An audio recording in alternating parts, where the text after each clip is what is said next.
Good afternoon, ladies and gentlemen, and welcome to the AMD Presents the Esports Club Showdown Valorant in association with Red Bull. It's going to be your boy Aggressor, joined by none other than my main man CCV. How are you feeling, my man? Because today is going to be a match for the books. We're going to be heading on down over towards the bracket screen because Paper Rex versus Team Louvre.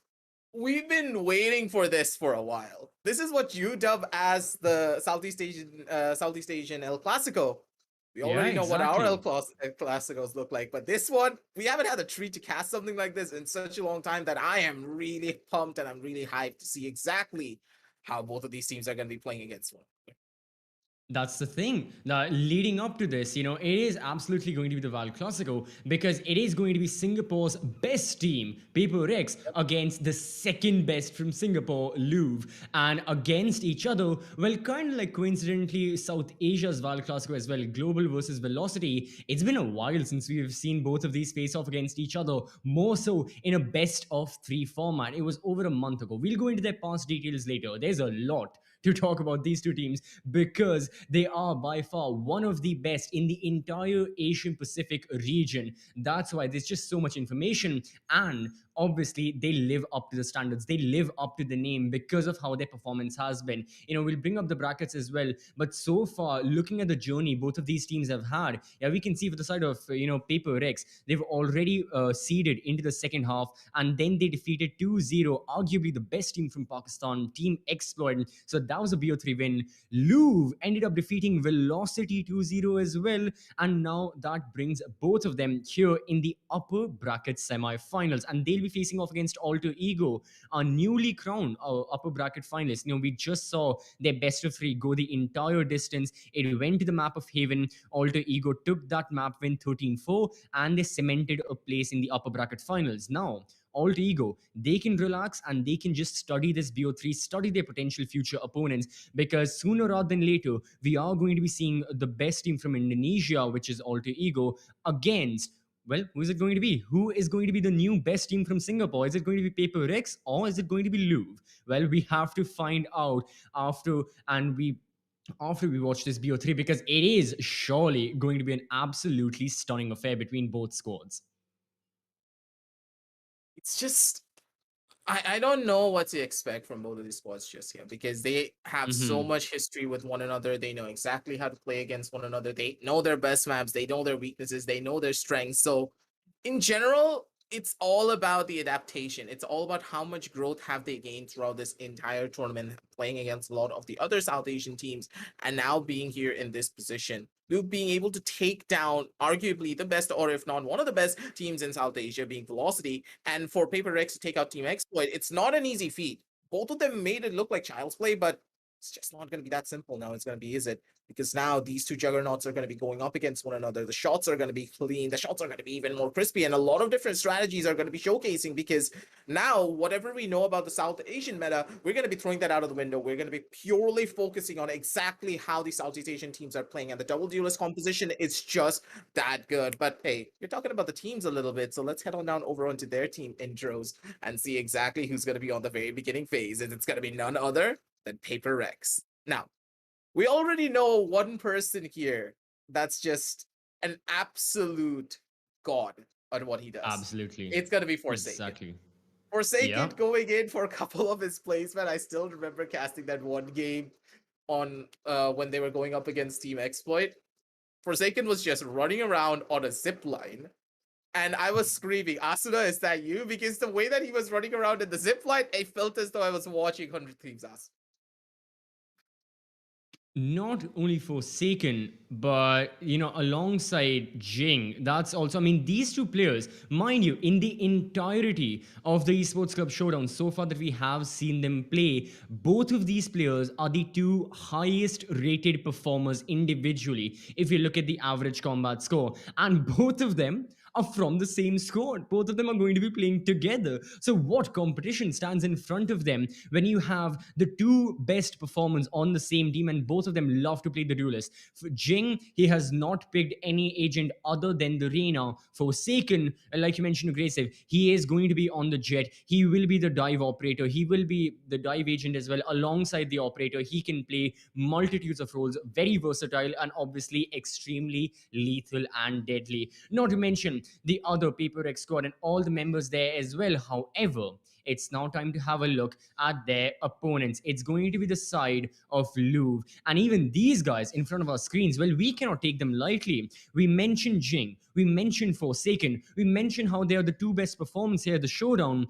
Now we can have a look at the 5th and 6th best performers. Those are going to be Juicy towards the left of our screen and Darion towards the right. These two players as well, playing the duelists, are absolutely tearing stuff apart, and they are no match for their opponents, just on a level above. So these four players are going to be the primary agents, the primary duelists to look out for. And what about the rest of the team for the side of Louvre, Aggressive?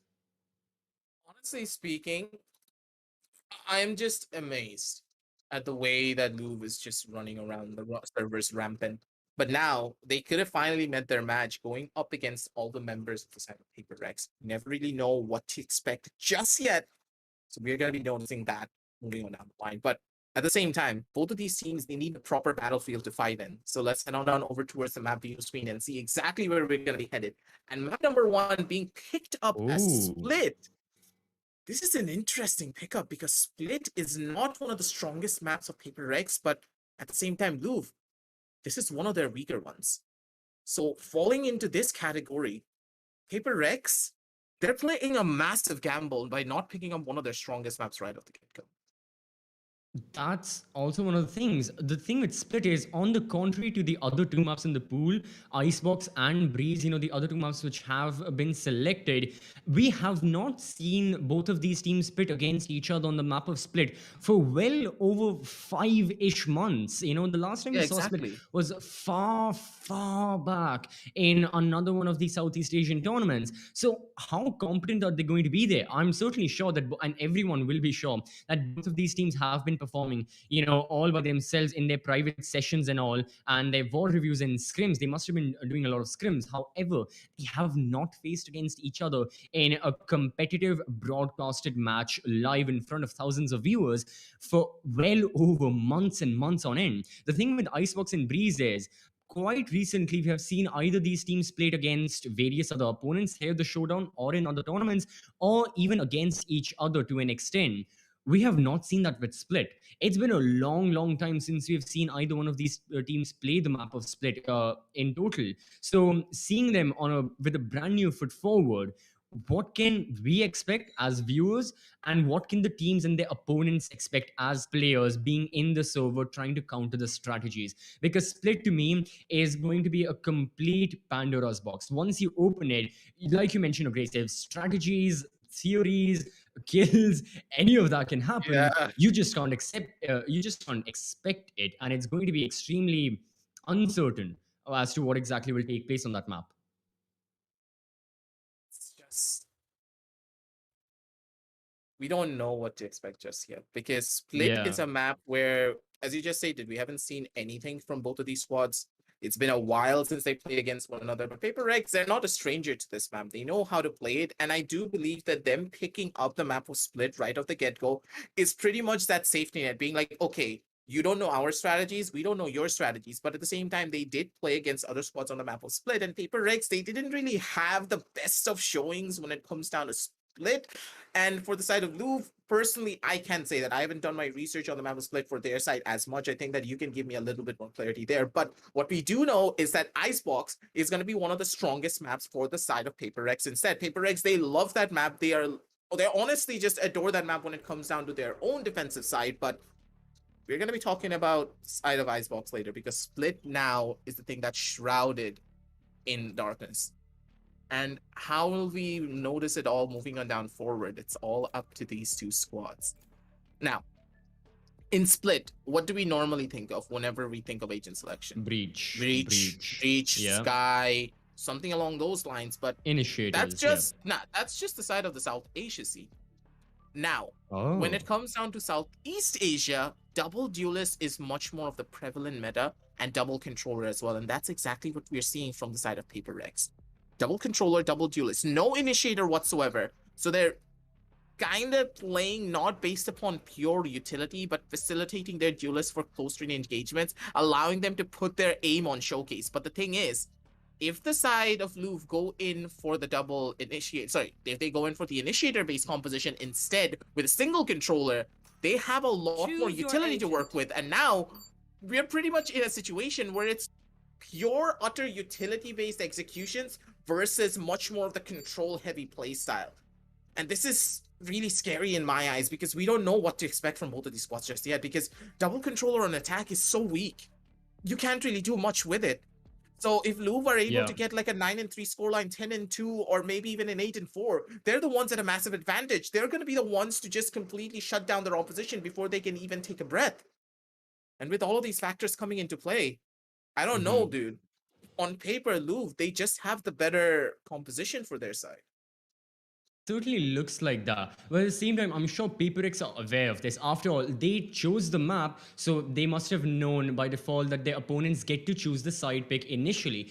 Louvre get to choose whether they want to start on attack or defense, and Louvre, well, they've made their decision. So that's why PaperX, their strategy right now is going to be try and win as much as possible, even though deep down they'll know, yes, the odds are stacked against them in the first half. It is the second half, once their hands will be set, once everyone will be ready, logged and loaded, warmed up if they haven't already. It's a big match right now. Best team in Singapore against the second base. You absolutely need to be warmed up. So that's the thing. For PaperX, they'll be well aware to keep the momentum, keep their calm, and do not lose focus up until it is round number 13, and it's going to be the pistol round of the second half. Because up until that point, Louvre absolutely has the advantage because of the composition that they are running and because of the side they are on. They can go for those double duelist peaks. They can go for they can get aggressive, and there won't be a major reply back from the side of PaperX. Obviously, they'll try their best, but yet again, statistically and looking at it from theoretical perspective,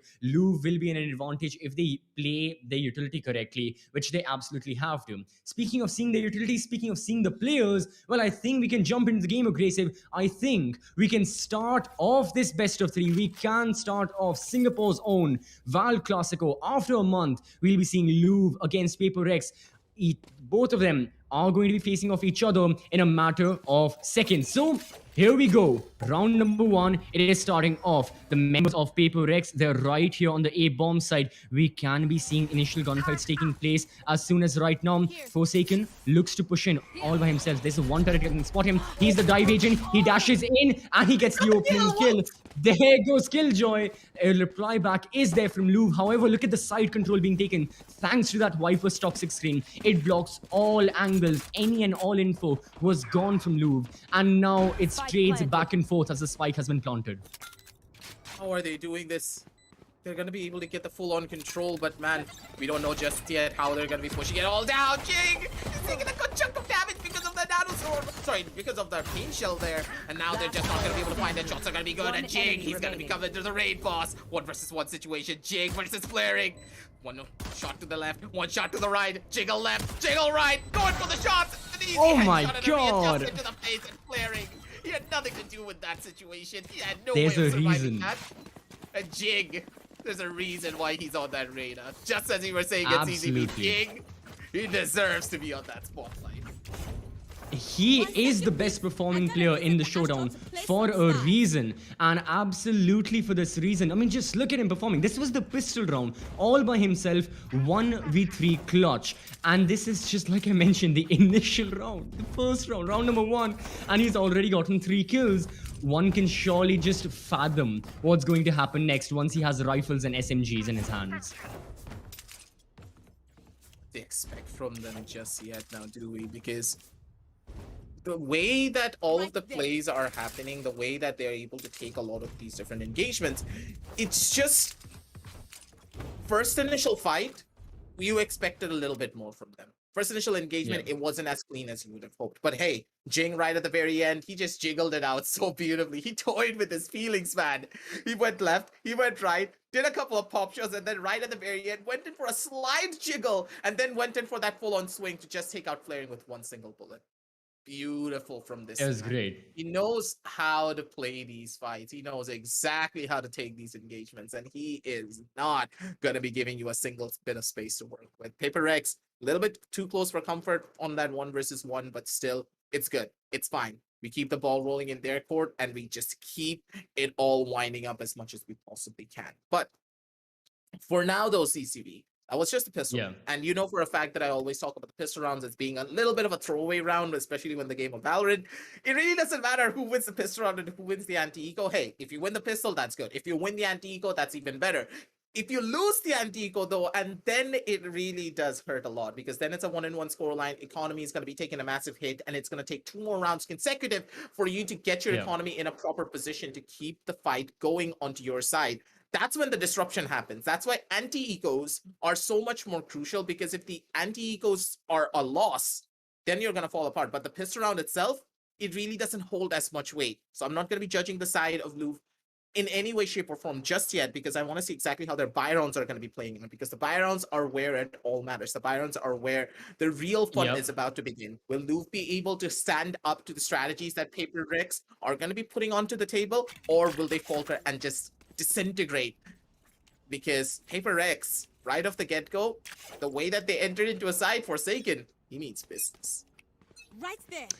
Everyone. And thing with Louvre is they weren't also completely sure. I mean, as soon as they loaded up into the game, then they must have seen the composition of Paper X, but no one was expecting double controller. That's the least played composition on this map. But right now, well, on the eco, Derion, he gets 1 kill. And now this is another close quarter fight. Redco, oh, he misses the shots, lands a couple of them. However, the Classic just won't be a good enough competition for that Spectre. Ying all by himself, he gets 1, he gets 2 before he is downed and completely out of this round. So Louvre has shown a good showing, but now with Killjoy being all alone, this round will obviously go to the side of PRX. However, regardless of that, still commendable job from Louvre for getting rid of 3 of the majority amount of members from the side of Paper Rex, even in an eco of their own. So right now, Paper X, they can just play it passively. And what I want to see strategically is going to be the usage of Viper. I really want to see more and more Viper and keep on seeing it, because Viper is an agent we do not see her on Split at all. It is usually her counterpart, her main substitute, Astra, who takes the big chunk of this map and who takes a bigger market share.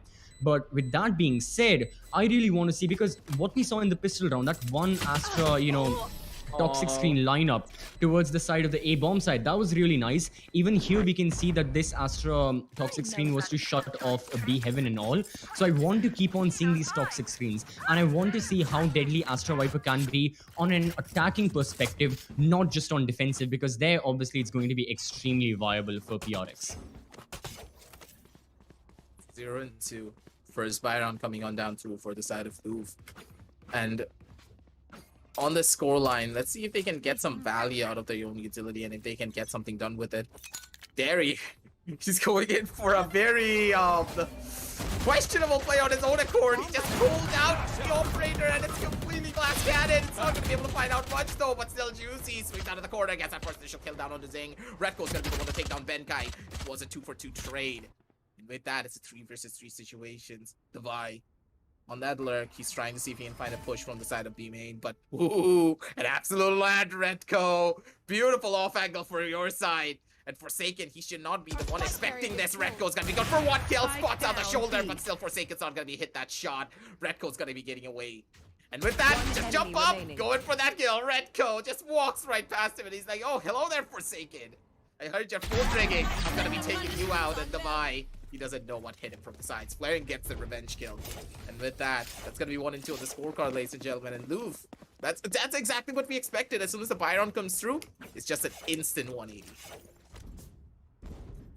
Absolutely. And Louvre have got to make sure that, yeah, right now, they know that this half can still be done. Like you mentioned, aggressive. You lose the pistol, okay, lose the anti-eco, you're bound to one way or another because of the disparity in the guns. Now, Louvre have damaged the economy of Paper X quite a lot, because we saw expensive guns on their side. And now that operator has been retrieved, this time, on the side of Louvre themselves, on the side of the defenders, whereas Forsaken, who once had the operator, this time has got the Guardian, another semi-automatic rifle, but one with a big difference. So Louvre aren't going to be pushing up yet again. It's just Paper X who have to make the aggression count. We can see the toxic screen. We can see that they're planning and execute from the B bomb side, and it's going to be a lockdown. It's going to be Jet dashing in, playing that dive agent, getting the area control, but this is going to be a very difficult execute to pull off successfully. We can see the Guardian shots going off. The initial kill may just happen yet.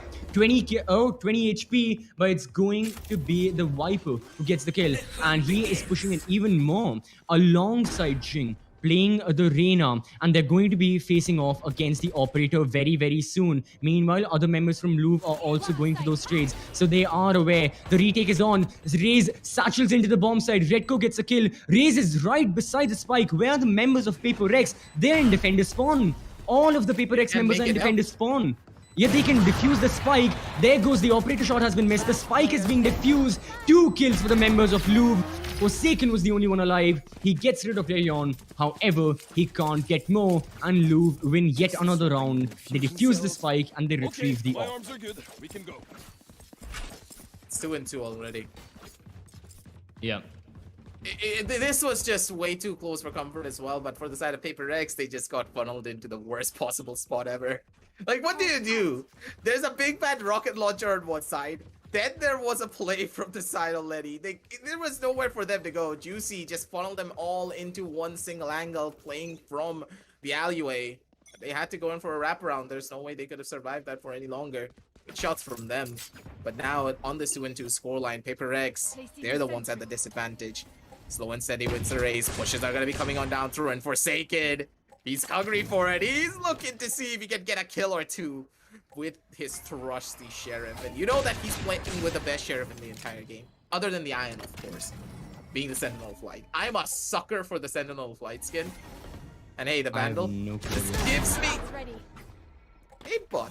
Just like that. Beautiful play from the side of Christie. I can agree to the beautiful side of the play, and I can agree to the aimbot. I am completely blind when it comes to skins. I have no interest in them, so apologies for that. Skin talk to me is just, you know, when people talk about the cars and engines and stuff, and you have no clue what they're saying at that skin. Right now, Darion, gets 1 kill, spots another. He has isolated that duel, but he knows to fall back. He chooses to go for another gunfight. There comes Redco to his aid. Redco will also be peeking wide to the left, and he gets the headshot. Now, there's one final member from Paper X right here. And why? Well, he does get the headshot. So even in an upgraded pistol's eco, the Y has managed to get the Phantom for himself. He can't collect the ultimate Orwell because he already has his ultimate ready. And his motive is just going to be try and save this gun or to deal more damage to the members of Louvre. Engage in another gunfight. However, he's against the Operator. And this case, there you won't be missing. He gets a 4K in this round. Went by unnoticed. Just consistent kills all over. Not much of explosive kills. And it was a Jet that started this round with a headshot. And it's going to be a Jet with an Operator that ends this round. That these fights are being taken, Louvre. They just have so much more control now. Initially, I thought that, oh, maybe it's just going to be going in the favor of the side of Paper X. They had such a dominant side on their end right off the get-go. But now, they're on the driver's seat once again. And Darion, he's just having his own time. Like, he's just having a blast, running around all over the place, taking shots, popping heads, and he just does not give a damn about what you think.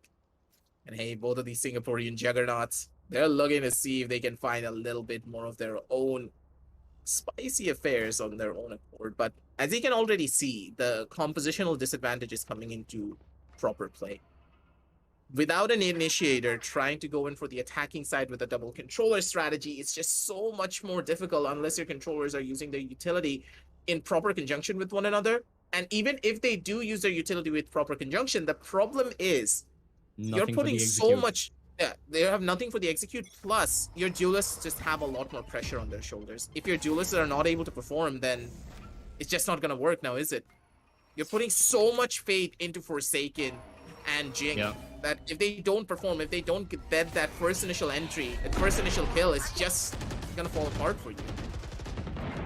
And even at times, even if Paper X can get the opening kill, it's not certain that they're going to win the round. Let's see this round as a live example. Dayon looks to peek, and it's going to be a trade early on. So the Operator has been lost on the side of Louvre. Paper X still have that gun. Redco playing by heavens. He's all isolated. So if he engages in a duel, he has to get the kill or he has to fall back. He chooses the latter option. He's got the flash. He flashes, however, Jing. He still wide peaks that, and his crosshair follow through, his tracking skills were immaculate. He lands the kill, and now Paper X are man up. with plenty of time on the board. They've got 45 seconds. They can regroup towards the A bomb side, reposition, and then try for the execution. Sure, they may have lost their Viper in the mix of things, but Astra is more than capable to engage in and execute. And I am very certain that Astra may just use her Cosmic Divide, because this is a full buy versus full buy round, and Paper X would not like to give this away. This was a free kill that unfortunately Killjoy gave away. Just wasn't aware that Benkai was pushed up towards A rafters, and I don't even think the Cosmic Divide will be necessary right now.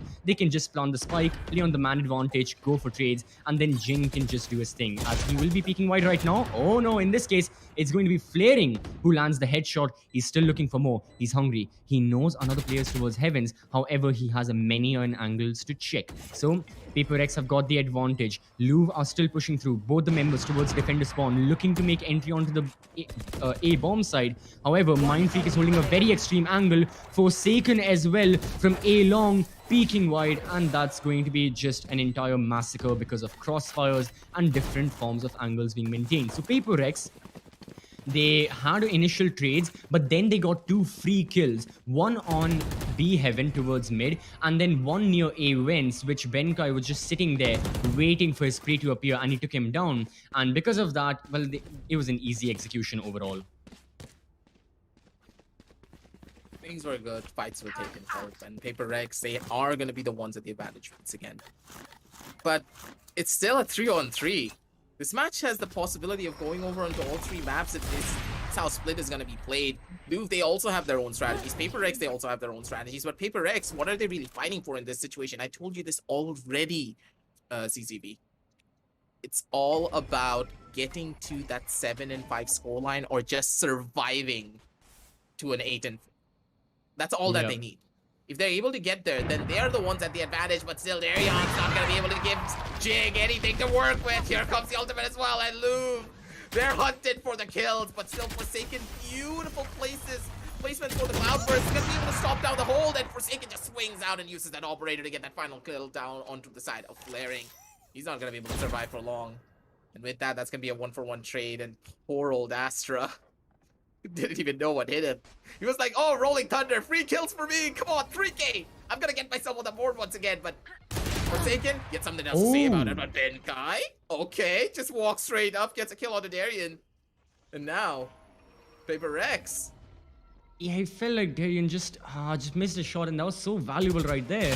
Because as the top fragger, he's now gone. Sure, there's a very quick refrag and a crossfire that Paper X was just not expecting at all. And this may have been yet another round-turning moment, as inside the bomb side, Redco gets 1 kill. He spots another one of the members, and right now, Devi by himself on 40-ish, on 34 HP, can't do a lot. He'll be saving the operator. But yeah, right there, unfortunate for Darion. He missed his shots. Thankfully, his teammates can retrieve the operator for him, and thankfully his teammates came just in the nick of time while Paper X was still in B heaven, and they got rid of the 2 members right then and there, ended the round in favor of the defending squad. So yet again, Paper X, they are down a notch. However, they are close enough to keep on pushing and pushing, and we'll be seeing another tactical timeout come from lads over on the attacking side, and they'll be thinking what to do in the next round.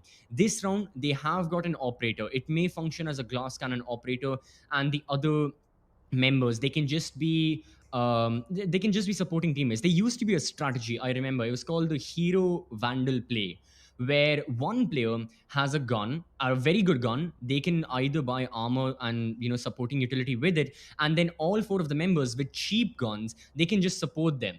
It's a strategy very popular in Counter-Strike. Valorant, I haven't seen it too much, but something like that could be tried, as Alex will definitely be talking to his team and explaining to them how they can stay afloat and how they cannot drown so far in half number 1. Paper X have been showing good mannerisms. They have been getting the results necessary. They know they won't end the half with an advantage. They know it won't even be something like a 6-6. They will be at a slightly negative round differential, but in their minds, deep down, they know how to make a comeback from it. Exactly. That's the thing that they're really hoping for. Just survive. It's all about the survival factor. If they get to a 7-5, that's like the perfect scoreline for them. You don't need to go in for an advantage. 6-6 is not even a necessity. 7-5, that's what you're striving for. Keep your mind set on that one specific scoreline, and you should be able to get it. And now Paper X once again They're gonna try and take that fight, but Darion, this guy, like, he just swings out from the side of the app, and like, it doesn't even matter. He just comes out and he's like, oh, hello there. I heard that you wanted to go in for a kill. I wanted to see if you wanted to go in for a fight, but still, Forsaken. Shots are gonna be good. Spots out the body of Darion's gonna be able to readjust at the perfect time. Going for that kill. Just find it all away, and now Benkai, he's looking for one more, but still's not gonna be able to do it. Vandal's just better than the Phantom in this situation. Benkai does get one shot, but that's all that he's gonna be able to find. 1-for-1 trades, ladies and gentlemen, but Juicy is at very low levels of HP. And right now, there goes Forsaken. He's got the classic in hand. The gravity well acting on him right now alongside Jing, slowing them down just a bit as there is a lot of information being given to the members of Louvre. Paper X are pushing into the bomb site. They know about flaring right there behind the pillars. He spots him, but Jing just can't land his shots in this instance, and flaring stays alive. Not only that, but everyone from Paper X will be evacuated or will be executed from the bomb site if they dare want to enter here, and if they want to dare plant the spike. Yeah, it's not going to be a single evacuation, only executions all around. Louvre end this round as well with 3 members alive, and yet again they can retrieve the operator. It was nice that Paper X got the initial kill, but this duel as well, with Juicy still staying alive towards A rafters, and with Benkai being dead, all pressure was just released at all, and was just relieved from the members of Louvre, because they knew apart from Benkai there was no one on A, so they could give all of their attention, all of their focus on the B bomb side, which is what they did, and we saw the subsequent minutes following through, and we saw the subsequent bodies of Paper X dropping through as well. Execution is just so good from the side of Louvre. The way that they're playing, they're waiting for Paper Rex to rush into the side, and that's the thing. As soon as they go in for the side rush, as soon as they go into the side, they need to rely purely on their gunfights, because there's no way they're going to be able to survive it for long. They don't have enough utility to force a lot of these players from out of the corners. They don't have a way of making it a lot more simpler for them to go in for these fights. And when this is the problem that you're facing, when this is the problem, or the prime problem of your own composition, how do you win? How do you take the fights? How do you bring it all back? You need to play for the picks. You need to play for the map control. You need to force your opposition to go in for a lot of different executions on their own accords. Like, not of different rotations, sorry, on their own accords, but rotations are just not happening. They're not able to take these 1v1 engagements and win it out. Flaring gets a kill down over onto his own opposition, Twin Sister. And now, how do they go? How do they want to execute? Forsaken! Oh. He's gonna be good for one, and Jig comes on down to the back end. It's gonna be able to take down Juicy. This is how you take the execution, and this is how you make it happen. Forsaken, he acts as the living, breathing Flash. He acts as the sole entry, and he's gonna be the one to make it all work. I thought it was going to be a fake, but no, Paper X is still in the bomb side, and this might have just hurted him a little too much, because Forsaken, we talked about him earlier, now he's the only one alive. He gets another headshot. 12 seconds. Can he spot the killjoy? Yes, he does. Can he get the kill? Don't think he can. He'll be looking to plant the spike. Yes, it may just be possible, but the gravity well, the killjoy swarm grenade, and that's going to be the end. Good thing is, he planted the spike. Another bit of extra economic boost and a credit boost. However, still, Louvre, at the very least, they have secured 6 rounds, so this half is going to be a 6-6. At the very least, like I said, more likely, like we've been talking about all throughout the pre-match presentation of Graceive, it's going to be a 7-5, perhaps even an 8-4. Now, more than ever, Paper X can apply a bit of pressure. They've got rifles, they've got armor. A few of them, well, not a few of them, majority of them, with the exception of Forsaken, because he used his ult in the previous round. Everyone has their ults. So this is going to be a very expensive round and a very influential one for PRX to win. They win this using their ults, using their guns, they can get another round on board. But if Louvre use their ults and they win this, well, they can absolutely confirm an 8-4, perhaps even a 9-3 later down the road.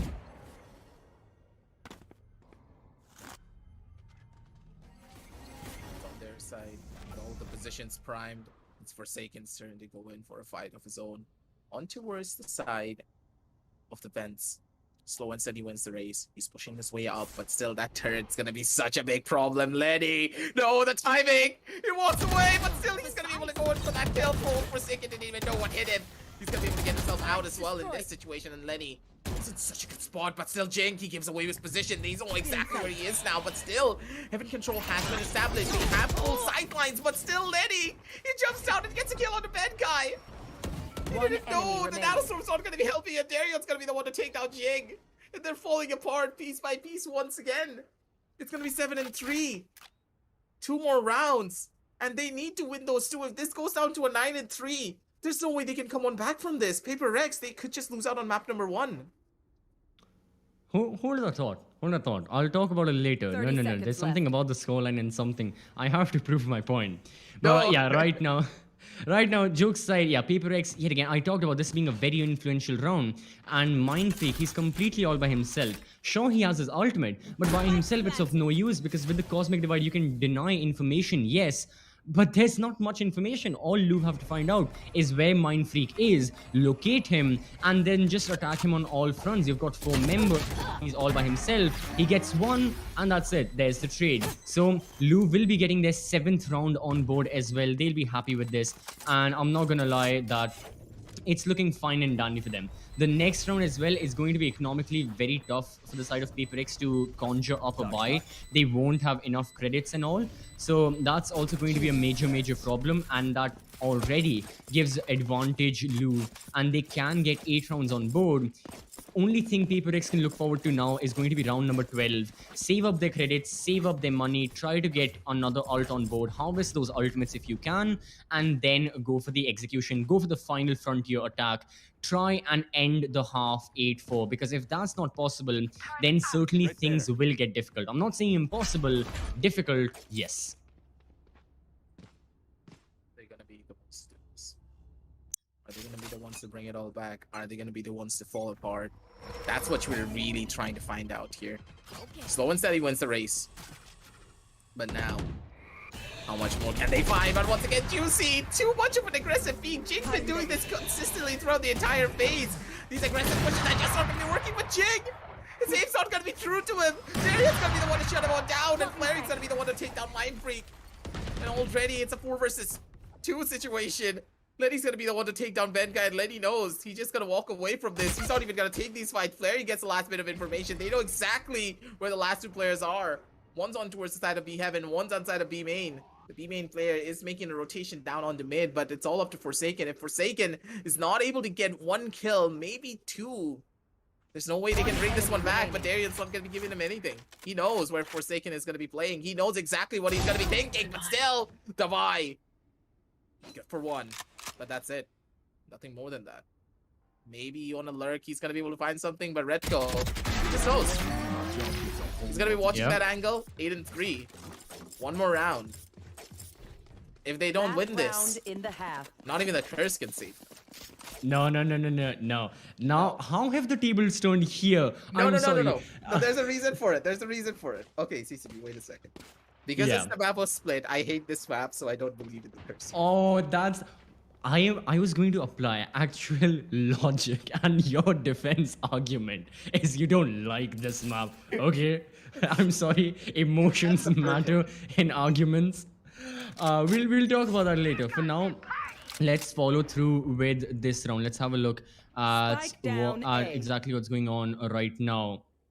So we can see that yet again, you know, Paper X, how they were looking to take, they do get the trade. However, advantage still majorly the side of Louvre. You know, the 2 surviving members, they'll be using their ultimates. There goes the Empress. The Cosmic Divide is going to be established as well. But I don't see any other reason in which Paper X can win here. Lenny, he just gets 1 kill. Ying had no idea that someone was lurking behind that box, and Darian piles on the pressure even more. So the half comes to an end, 9-3.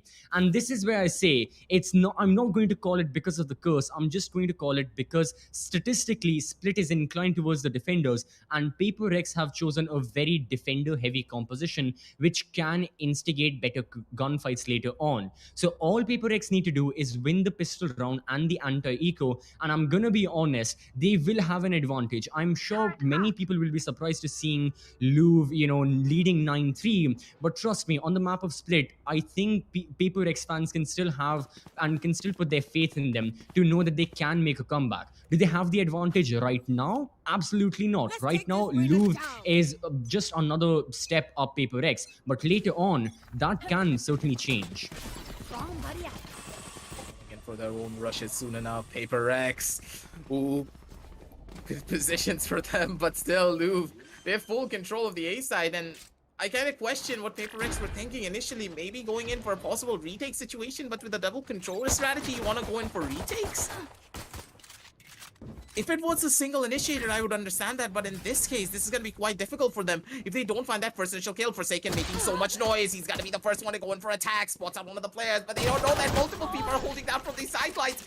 They're going to think there's only one, and oh my god, Redco just walks out, goes in for that first initial kill. Forsaken's going to be good for a second, though. That's going to be good for him, but still, Paper Rex on the defensive side, they're just way too strong, and they're way too good. One by one, they find the kills. Side has been cleared. Forsaken holds it back, gets a kill on the Redco, and now the retake situation just works out very beautifully for them. Initially, I thought that, oh, composition-wise, they're not going to be able to do it, but then I forget. This is Paper Rex we're talking about. This is them holding down the sidelines with a raw mechanical skill. They just know what's up. They know exactly what they needed to do. Go in together as a squad and systematically break them down piece by piece. And now, well, we can see the Louvre are actually going for the anti-eco themselves. They're going to go for the force buy. So it's going to be Spectre's full armor against Spectre's half armor. Technically, Paper X may have the advantage because, again, defensive-sided composition extremely. Not only that, but the armor is supporting them as well, as it's going to be tons of Spectres. Louvre looking to push in. Benkai! Oh, he's the first casualty. And side control has instantly been taken by the attackers. Absolutely not what the members of the defensive squad were expecting. The Killjoy is gone, Sentinel gone off the board. Forsaken gets one headshot, he retrieves the Spectre, but Paper X are still at a man disadvantage. Louvre are looking better. Redco gets another kill. It's going to be Davai who gets the headshot for his team even more, but he has to put on a far better performance, as it's just going to be Astro Viper, the two controllers alive. I need it. Last player standing. He's gonna be good for one. And then now on, it's all up to Mind Freak to try and bring this one back. This is the possibility of a Thrifty, right? This is the possibility of them winning out on this force buy round. And if they are able to win this, they're going to be able to take it all away. Mind Freak, there's no way of surviving this. How does he even go in for a kill here? It's just not going to work out. And Louvre, with that force buy, just completely caught out the side of Paper Rex off guard. And one by one, they just started dropping like flies. Paper Rex. Ooh boy, this is what I meant. If you lose out on the anti-eco, that's going to be a massive dent when it comes down to your own economy. Pretty much both of the squads are now down in the ditches when it comes down to the terms of their ego. And Forsaken, he's the only one that can go in for a proper buy by just picking himself up a Vandal. And the thing is, you could be asking us, why is he picking up a Vandal when they should be going in for an eco? Primarily because he still will have 1100 credits remaining, and with those credits, he can still buy himself a half shield and a proper gun for himself, or even if he does get 3 or 2 kills, he's going to be one off his Blade Storm. So in general, if he has that Vandal, that little bit of extra firepower, he could be the difference maker. And Forsaken, he has the aim to make something like that happen. But now in this round, Mind Freak, ooh, he's trying to do something a little bit more spicy. Mind Freak gets caught out by so much utility, and now the execution comes on down through. This is why the breach is so good. The amount of displacement that it can do is just so strong, but still Forsaken and Divine, they're the difference makers, man. They're the ones going in for the kills. Shots are gonna be clean, but Darian's gonna be the one to try and be the change maker. But Divine, second kill for him with that Sherman Lenny. Here he comes. Going for that fight, and Lenny's gonna be able to go in for that kill as well. But still, this is such an expensive eco round for them. The side of Paper X, they get so much value out of all of their guns. Spike planted. And they can get more. Oh, Jing gets one. Now the thing is, Redco is down to 10 HP, and Jing lands the body shot. That is going to be with a 1 versus 2 clutch. And yes, it will be the Thrifty. Louvre still looking in a very strong spot right now in this match. But Paper X, because of this Thrifty round, because they didn't have the best of guns, and the fact that Jing can retrieve that Vandal, buy full armor, and go for the top fragging mentality that he always has, initiate those gunfights and take individual duels. As he is playing the Reyna, he can, well, like he always is, has been in the showdown, the biggest and best factor, and just the ace up the sleeve of the side of Paper X in order for them to secure more and more rounds. On the side of Louvre, well, they have a bit of saving to do. It's going to be their squad on upgraded pistols, half armor right now. We can spot one Spectre on Lenny, but apart from that, yeah, just pistols and a huge variety of them at all. So Louvre are just going to try a rush sort of execution, bunch up together, try to, you know, go for trades. Even if 2 of our members die and 1 of Paper X dies, that's still a positive enough trade. We need to snatch the rifles from their hands, try and save them, or try to conjure up an execution, even though that seems highly unlikely. What doesn't seem unlikely is this one kill. Benkai. Again, earlier it was Benkai in this very spot who got the kill on Lene, but Lene got it straight right now, not before Jing and Forsaken though from the side of Paper X. Make sure that it is their squad still in the advantage. Not gonna be able to go in for an aggressive play of his own accord, but still Davai on the back end's gonna be the one to take down Redco.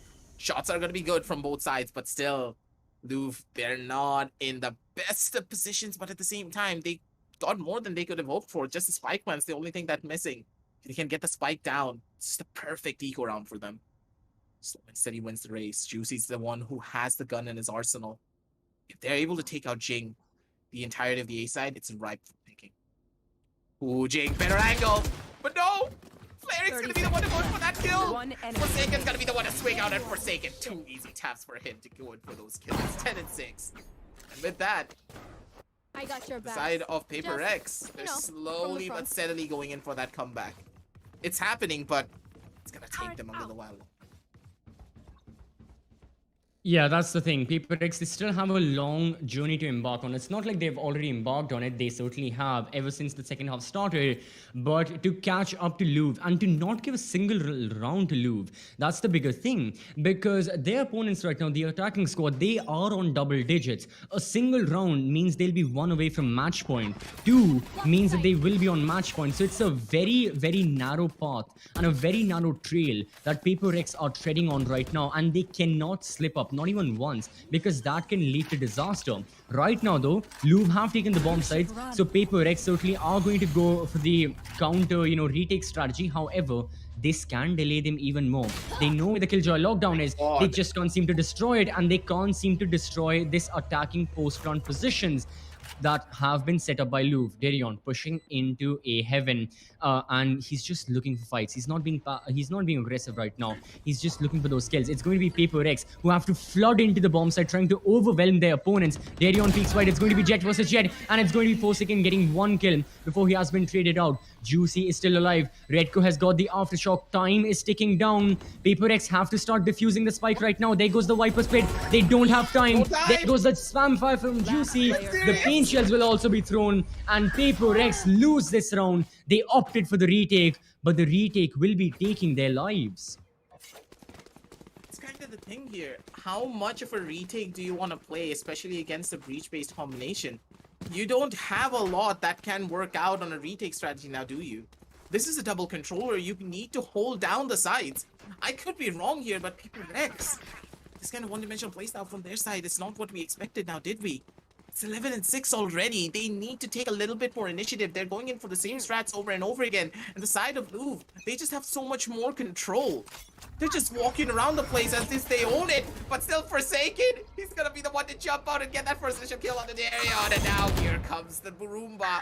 The Roomba's gonna try and get as much value as it possibly can from their end. But Forsaken, he's gonna try to updraft. He's gonna go left, he's gonna go right. And Flaric's gonna be the one to swing and shut him down. Forsaken, you needed to cut your losses and just run away from that fight. But he stayed there. He was hungry for one more kill. And he pays the ultimate price for it with his own life. 11 and 6 already. And now Slow and Steady wins the race here. They're going to be going in for pushes. They're going to be going in for swings. Down towards this A side. Are they going to be able to get it though? Is the real question. Seems highly unlikely that, Louvre... I mean, okay, you know what? If they can get rid of Benkai without him being able to use a lot of his utility, his turret already goes, he knows to play passively, he still peeks wide, he's trying to get the kill, but he has isolated and been in a vulnerable spot too much, that the good thing is he does get one, and now the aid comes to help the members on the side of Paper X. There's the reinforcements, Jing gets the headshot, and Louvre, this time, again a post-plant, but the thing is, now Paper X are looking stronger than ever. They've got the gravity well, they've got the utility, Cosmic Divide is there, Reyna's got the Empress, and I don't think they'll be missing their shots right here, right now. Swarm Grenade goes through. Divide, he has to peek to the right. There's the other Swarm Grenade. I don't think anyone has spotted Divide just yet. No, oh, Lene may not be, but Juicy knows about his location. Divide peeks. There's 2 members coming from the left. Divide gets the 1 kill, all down to Lene, peeking around the corner. He spots one, but won't be landing his shots. Paper X get their 7th round on board. Louvre went for the full buy. They lost a lot of manpower. However, they tried and countered the spike, but it just wasn't a good enough position and a good enough scenario for them to try and snatch the win. And that means that Paper X are a step closer to Louvre than they were before. But with that being said and done, Louvre are still far closer to the finish line than it is for the side of Paper X. And yet again, Paper X, they will be taking a strategic timeout. And yet again, we will be seeing Alex talking through the strategy. And this is going to be a far different strategy and a far different talk than what he would have been saying to the lads over in Paper X in the attacking half. It would be a completely different plan that he wants his team to execute. You can see that he's giving them the pep talk. He's giving them these strategies that they really need to push themselves forward. The mistakes that they were making throughout this entire execution, and that retake was just a little bit too dicey because the retakes need to be a lot more cleaner. Yes, they had 3 members remaining, but how did they get that retake done? It was purely based upon that first initial kill from the side of Jing. Jing swung out from heaven through a smoke, and he got a kill with that Spectre and was able to get out. Imagine a situation where he was not able to do that. Jing played it very dangerous. And with all of these factors coming in, they need to find a proper execution hold that will work out because, yes, for now, they're still able to make the retakes work, but they're slowly but surely going to lose out on a couple of their rounds if they're not careful in the way that they're taking these fights. And now, once again, with the pause timer deactivated, 11-7. Louvre, they're looking to see if they can close everything out. Jing, you can see him sweating bullets already. They know that they need to be the difference maker here. They have no more leeway here to work with whatsoever. This is, of course, an eco round coming on down through for the side of Louvre, so they're just looking to deal as much damage as they possibly can. Poor old Juicy's not going to be able to find that flick shot on towards the face of Forsaken. Instead, Forsaken's going to be the one to go in for the one tap. With that, one player already down, and Louvre, they're not looking as good as they would have hoped for. There goes the dash from Darion, but again, he was flash. Wait, was that an unfortunate team flash that affected Darion pushing in? Oh, that's even worse. But still, Devi had the gun advantage as he does right now. Plenty of angles to check. He gets one more, and he gets the third kill in total. So again, the Phantom just reigning supreme over the Sheriffs. It's all down to Lenny, who was all alone in the A-bomb side. Now all alone, all together in the map. Forsaken will be spotting him, and it's going to be Mindfreak who lands the headshot. So it was a quiet eco round. Louvre, they knew it wasn't going to be the best scenario. They wanted to go for a few kills here and there. Unfortunate for their side that they couldn't land any. So flawless round done. Paper X are happy with the round. They can save up, just rebuy the armor if they have been tagged a bit.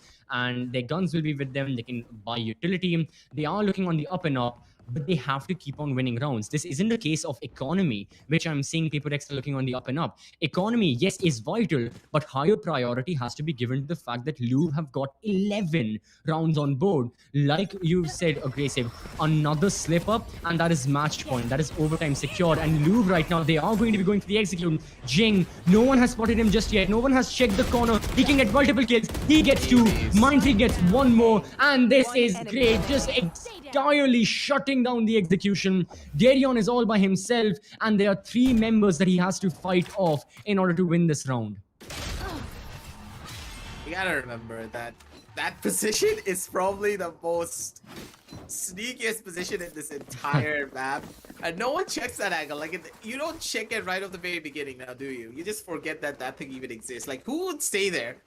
It's such a one and done angle that you're not going to be able to get a lot out of it. Let's say you get that first initial kill. If you do not get a second or a third, then you pretty much are just in a one and done angle. There's nothing more that you can do. You're going to get instantly traded. But the fact that Jing was not fully cleared out, he could have even gotten 3 kills, but he just missed out the opportunity because of Juicy going in for the swing inside of the smoke.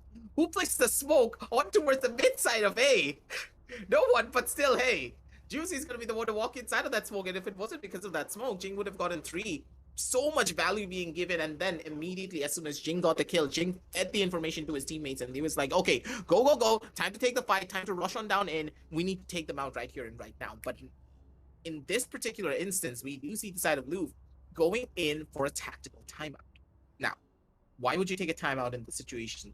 It's not just to work out on a proper strategy.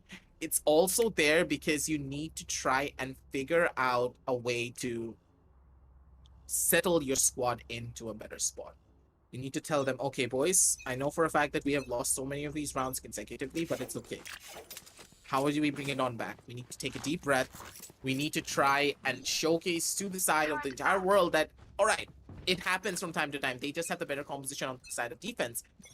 We can take it all back by just winning out on a couple of kills on this eco run, but still Forsaken, he just doesn't care. Swings out, just one taps Juicy out of existence. I understand that he had the worst gun, but still Forsaken, come on. Show them a little bit of respect at least. I don't think either one of them. I mean, obviously they have respect outside the game, you know, again, being best players in Singapore right now. But in the game, it's no mercy.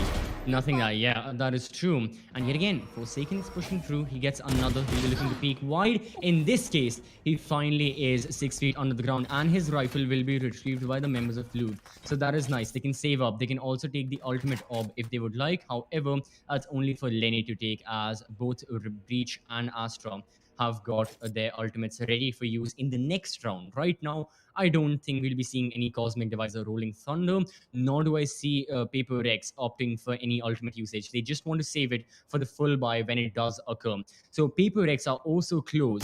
They've only lost a single member, and they're just dispatching the attackers one by one. We can see the Spike alongside Breach 30 travel seconds over left. back to the A-bomb side, where Mind Freak is all by himself.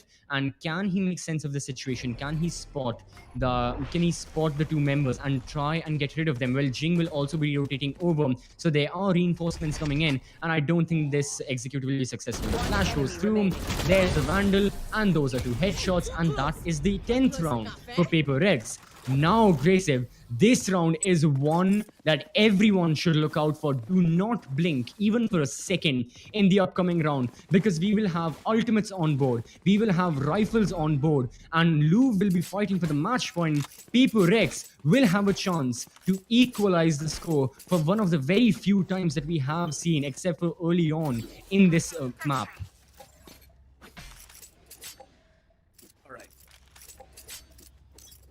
Maybe do I start believing in the curse so that I could give the side Oh my a little bit of a God. chance? But hey, it's happening. Poor old Louvre, they're just not gonna be able to make it. Mistakes are being made from their side as well. Juicy, he's not gonna be able to find that perfect cane shell. They're gonna be going in for the execution down towards that A side. They have a fast rush to work with as well. They have the flash and dash. They have full control, and I like this. Paper Rex, they have this strategy under control. They're going to be going in for a 5-man retake, and somehow they're going to be the ones to make it all work. The amount of utility being thrown out by the side of Louvre to try and enter into the side is going to be the thing that causes a lot of problems. But still, Redco, I still haven't seen a rolling thunder from this man. He needs to find it soon enough.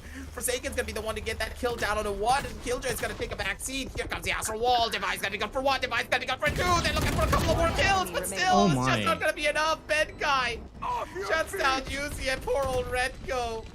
What do you do here? You have nothing. You only have Forsaken on one side, Benkai on the other, and then Vi at the very bottom. 11 and 11, ladies and gentlemen. This entire side of Louvre, they're falling apart and they're dropping like flies. They still have enough to go in for one more buy. But still, it's an 11-11 scoreline. How do you bring this one back? This is the last buyout that they can get. If they lose here, they have nothing to fight for the overtime. Yep. And at this point, yet again, I talked about how the previous round was going to be an influential one. Well, this one is the same case. Louvre going all in. You know, they're throwing all of the chips that they have on red, and the wheel will be spun. Now, is it going to be red, or will it land on the team in blue? That's going to be their opponents. Well, whichever it does, one thing is for sure, they'll be at a huge at a huge advantage. What am I saying? Potentially looking at a map win and taking this map once and for all. So, right now, there goes the Viper Split from the side of Paper X, entirely just completely shutting down the area of mid, not allowing a single bit of execution to happen through. Any and all executes that have to go through, it has to happen from B main, where already Forsaken has gotten 1 kill. He goes away from the bomb side. The swarm grenades will be activated. No one has been detained, but people have died on both the sides. This is going to be the first kill for the side of Louvre, as Darion gets 1. Juicy follows through, and Flaring joins the action. Those are 3 kills, helping Louvre secure the man advantage, as they'll be looking to plant the spike and push it to a post plant. Spike planted. This is just such a strong position for them. One It enemy worked remaining. for themselves, but Last still. player standing. It's down to a 1 versus 1 situation. This is not how you wanted to go, but still, Benkai, he doesn't know what's up. He needs to check his back. He needs to check his Oh. front. He should know. Benkai, he should know. He's Benkai refusing. goes on fake, but no.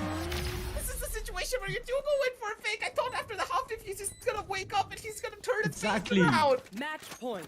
That guy, small mistake from him. It's gonna be costing him pretty much everything. Good try though, because Paper Rex was such a good effort. But still, efforts are not gonna be the thing that wins you matches now. 12 and 11, that was second. such a crucial round for them as well, because if they were able to take down the side of Louvre, they would have no more money whatsoever to work with. But now they still have enough to go in for buys. Granted that their buys are not going to be as clean. They're still being forced onto half shields. But still, this is workable. And Louvre, they could just bring it all back. And hey, ladies and gentlemen, if you're rooting for the side of Louvre or for the side of Paper X, make sure to hit that like as well for the stream, because this game is just getting even more intense. This is just game number 1. And after game number 1, what's going to happen in game number 2? Both of these teams are at each other's necks. Initially, I thought it was a 9-3 scoreline. There's no way that the side of Paper X were going to be able to bring this one back. They needed a 7-5, but somehow they're making it work.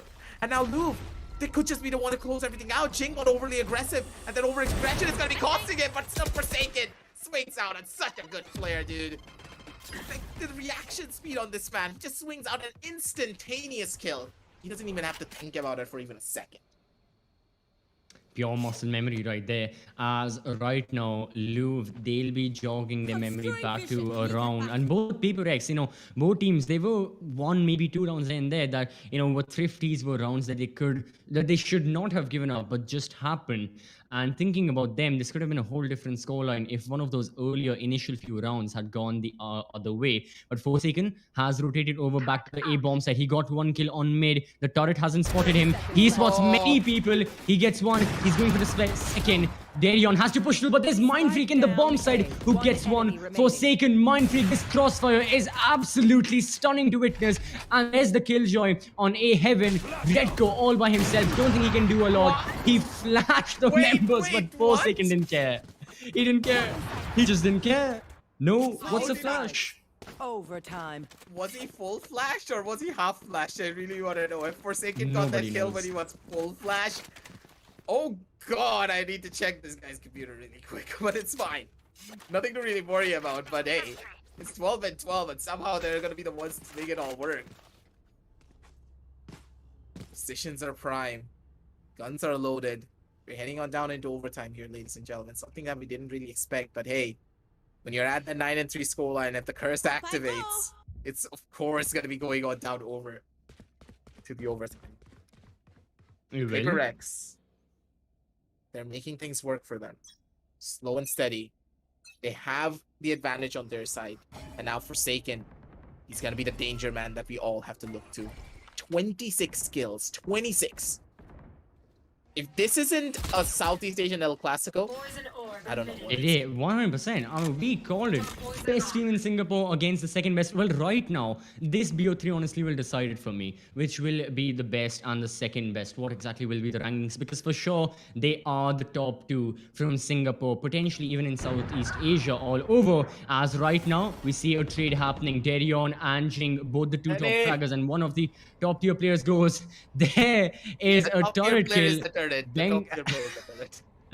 Venka is gone. Paper X are down to 3 numbers. They have to attack right now. There goes the operator. There goes the dive agent. And Flaring gets 1. He gets 2. Can get the 3rd. No, it's going to be Forsaken's operator, which shines brightly. However, it is one of the darkest days for the side of Paper X. He is all alone with that op. 2 bullets in the magazine right now. Looking for the shots. He got that shot to the wall.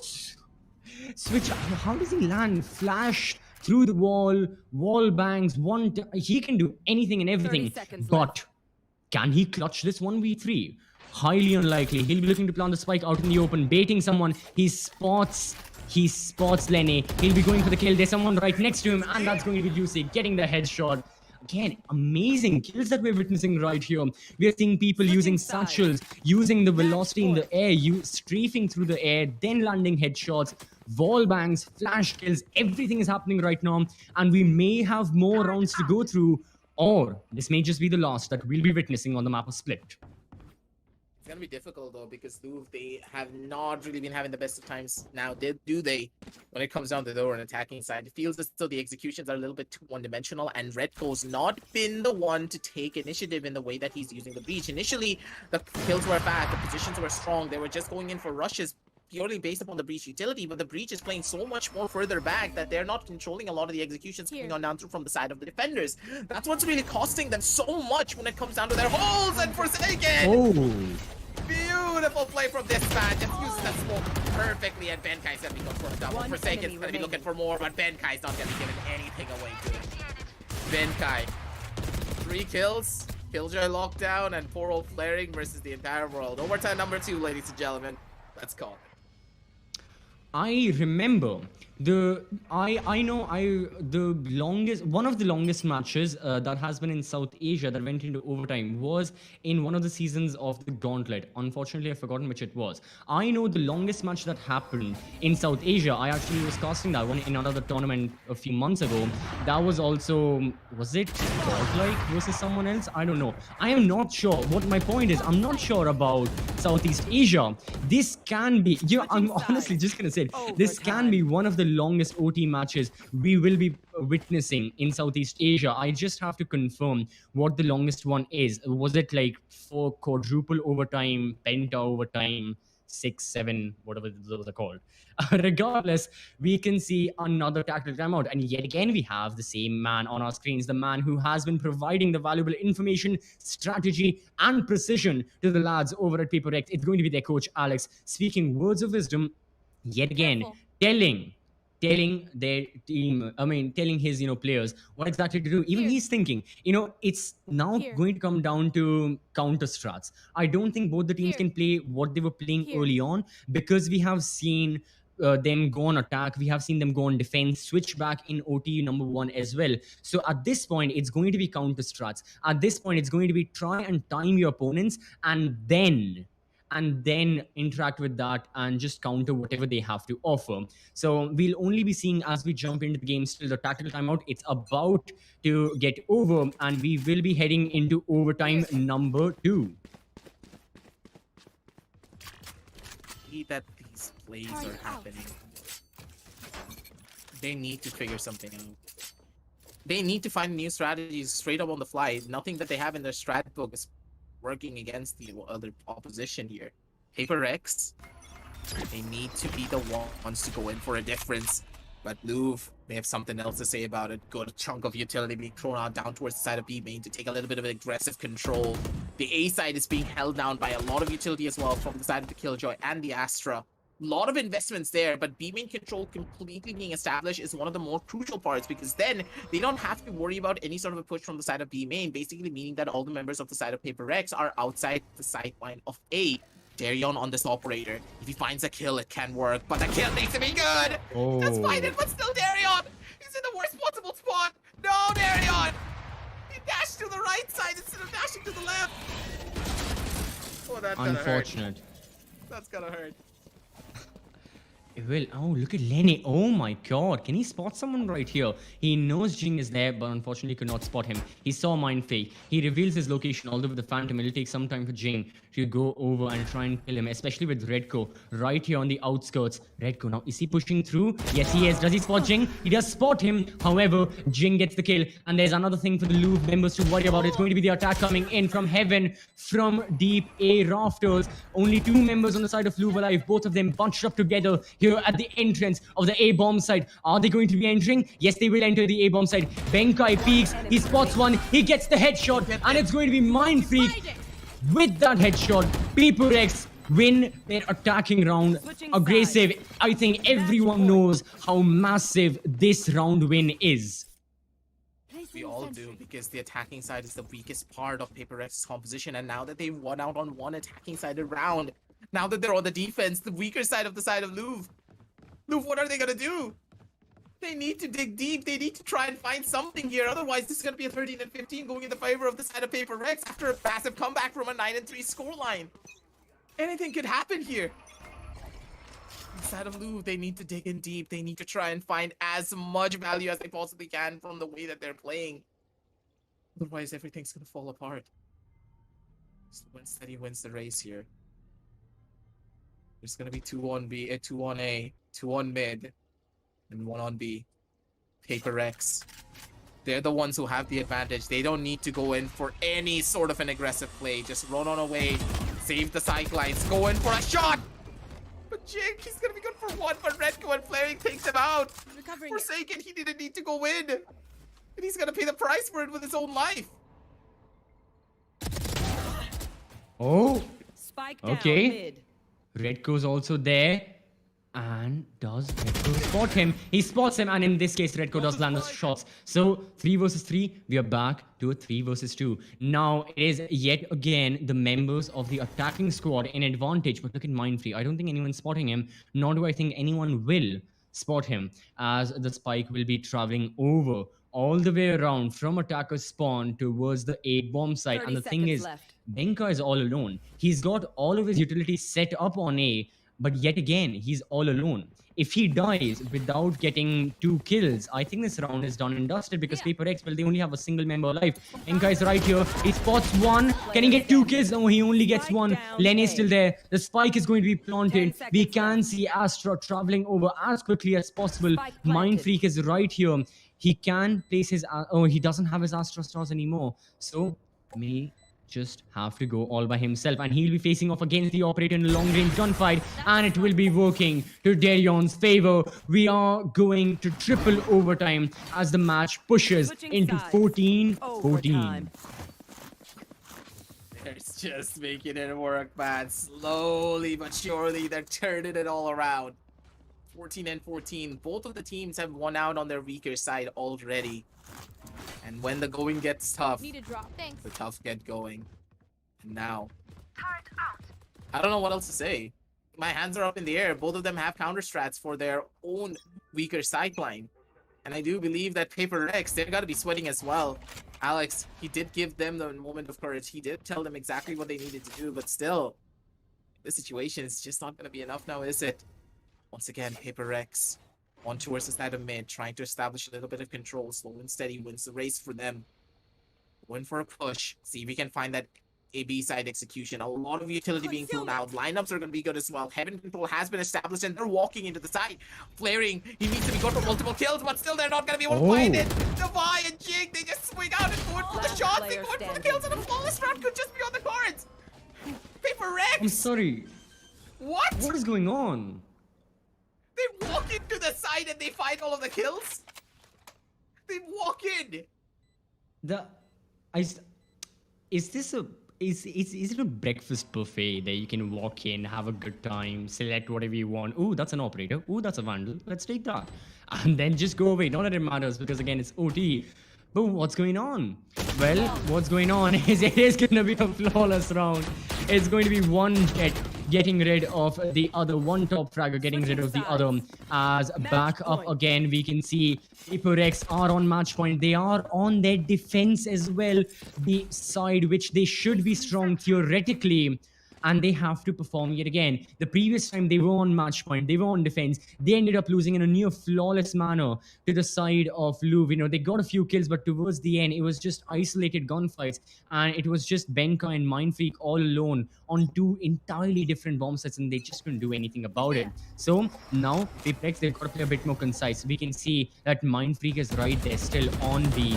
Forsaken is playing towards Heaven. He uses up one of his magazines. Still looking for any attackers pushing up. Juicy's there, and Juicy lands the shot through the smoke.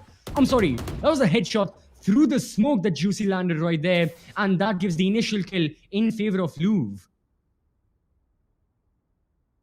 Shots are prime.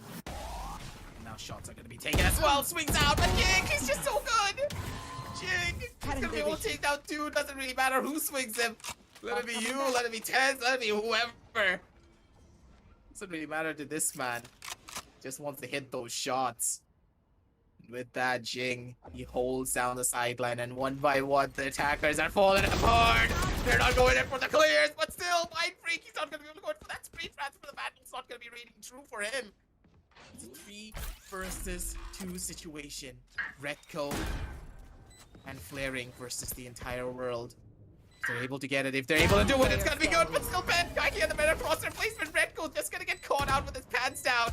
Blind Freak's gonna be good for the headshot, but still, it's just not gonna be enough.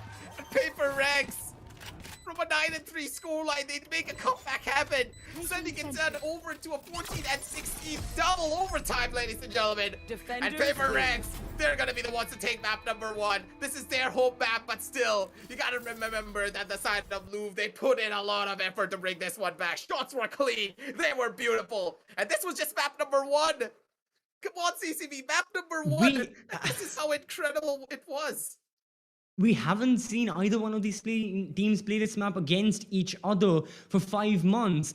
But I think they made up for the 5 months just by this one showing right now. PaperX players, not a lot. I mean, if I won 16-14, I'd be very happy. But I think they know that they still have a big fight in front of them. That this was just the battle that they have won. This is not the war. The war is still upcoming. The war will be leading into the second map as well. So with that being said and done, I am excited for the next map. I am really looking forward to it, but we still have to talk about what just happened on Split, because triple overtime, that is no joke. Triple overtime is a very, very serious affair. And this was just back and forth and back and forth. The first half, the second half, I mean, leave apart the OTs. The OTs were just something on their own. The maps, the rounds, the initial 24 round regulation rounds, those were just based on composition, kills all around, and no one knew what to happen. At one point, Lou was so close. They got OT, they got match point, but Paper Rex, they also got the same. And then in overtime, well, we saw what just happened. The case here, man. Yeah. The way that all of this happened, we didn't really expect Paper X to win, especially after such a massive disadvantage from their side on that 9-3 scoreline. If this doesn't make you believe in the curse, CCV, I don't know what will. It was strategy. No, it was not only strategy. It was also the curse. Everyone in chat is going to agree with me. Maybe. Not just maybe. It was guaranteed the curse working out in their favor. We saw it Pretty sure the once. Louvre.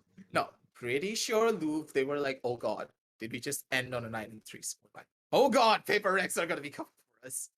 Just all started falling apart as soon as the 9-3 hit. Pistol round was won. Anti-eco was lost. And then immediately it was a thrifty round coming on down through. And if you're able to win a thrifty on this 9-3 scoreline, you know for a fact that the curse is going to be in your favor. Jing, man. I have to say, Jing and Benkai. Forsaken was good, yeah. He was hitting a lot of these nutty shots. But the thing about this entire squad from Paper X is that we don't give a lot of wording and a lot of highlights towards the side of players like Benkai, Devi. These guys are just so good in the way that they supported their own team. Mind Freak, Benkai, and Devi, they were pretty much sitting on the back lines and they were doing so much for their squad. The way that the utility were just raining in from them, it was insane. And we're going to be seeing that as we head on down over towards the match highlights as well. Just look at the way that they play. It's so methodical. It's so systematic. And Jing he's just a cut above the rest in the way that he takes these fights. Absolutely. We started off with the pistol round. The pistol round, something in of itself. Jing got that 1 versus 3 clutch. Paper X won the anti-eco. And then came the fight back from the side of Louvre. Then Louvre made sure that, okay, no. This is the half where we will be winning. We gave the initial 2 rounds to the side of Paper X. But in the next 10 rounds, we will only be giving them 1. So that's exactly what happened. And Louvre started winning and winning and winning. And Paper X seemed to have no reply.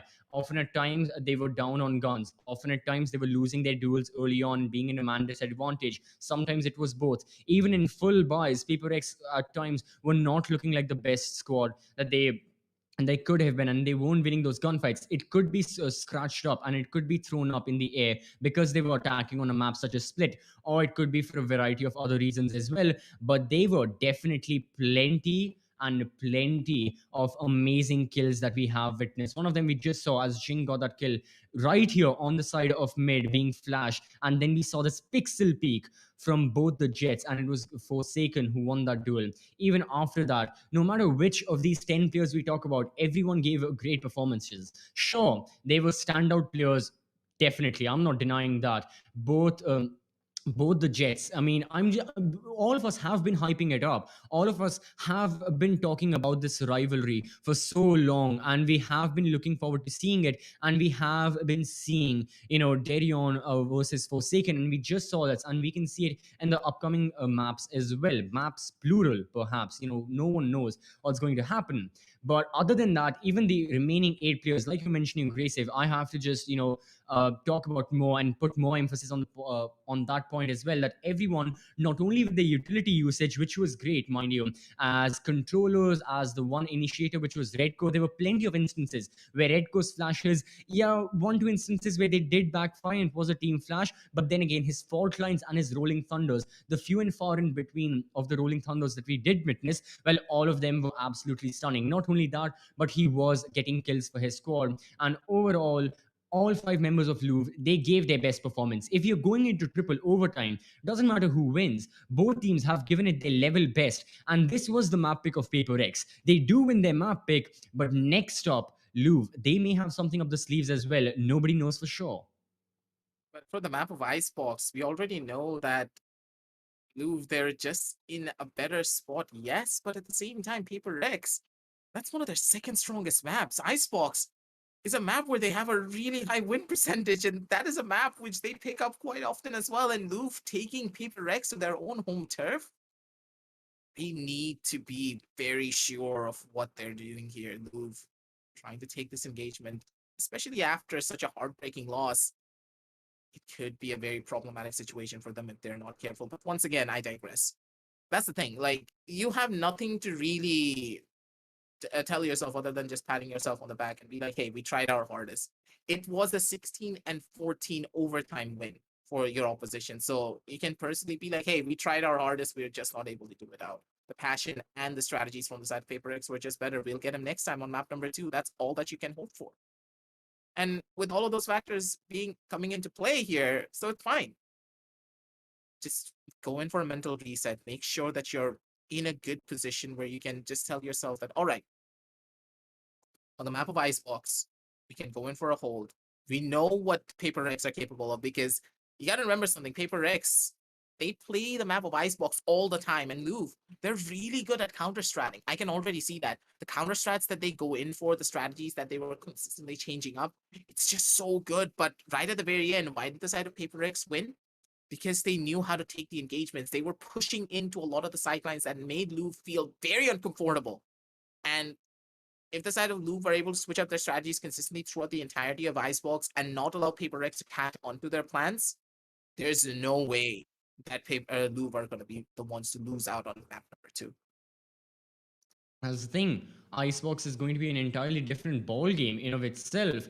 And keeping that in mind, we have to think about the fact that, well, what exactly is going to happen on Icebox? Is it going to be that Paper X's, sheer excellence and their regular gameplay winning it out, and the consistency, or is it going to be the counter-stratting nature on the side of Louvre that'll be winning it for them? Plenty of questions to be asked and plenty of answers that will only be given once we jump into Icebox.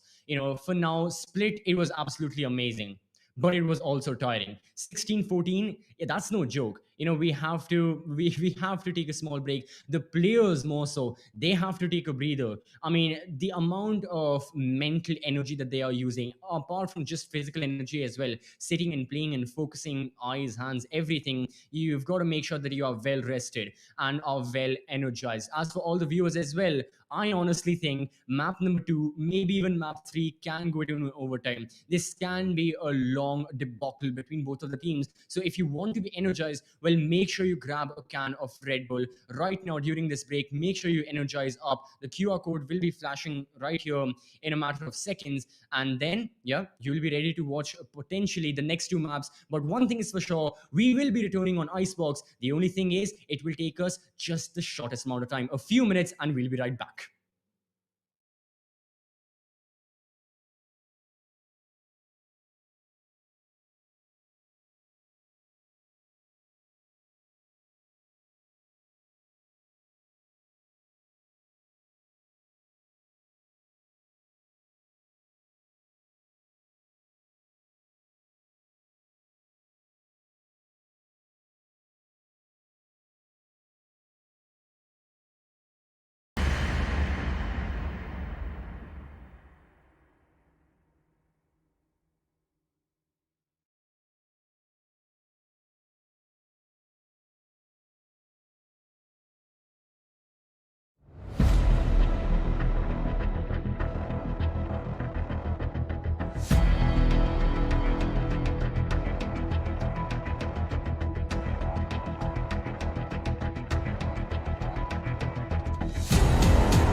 Welcome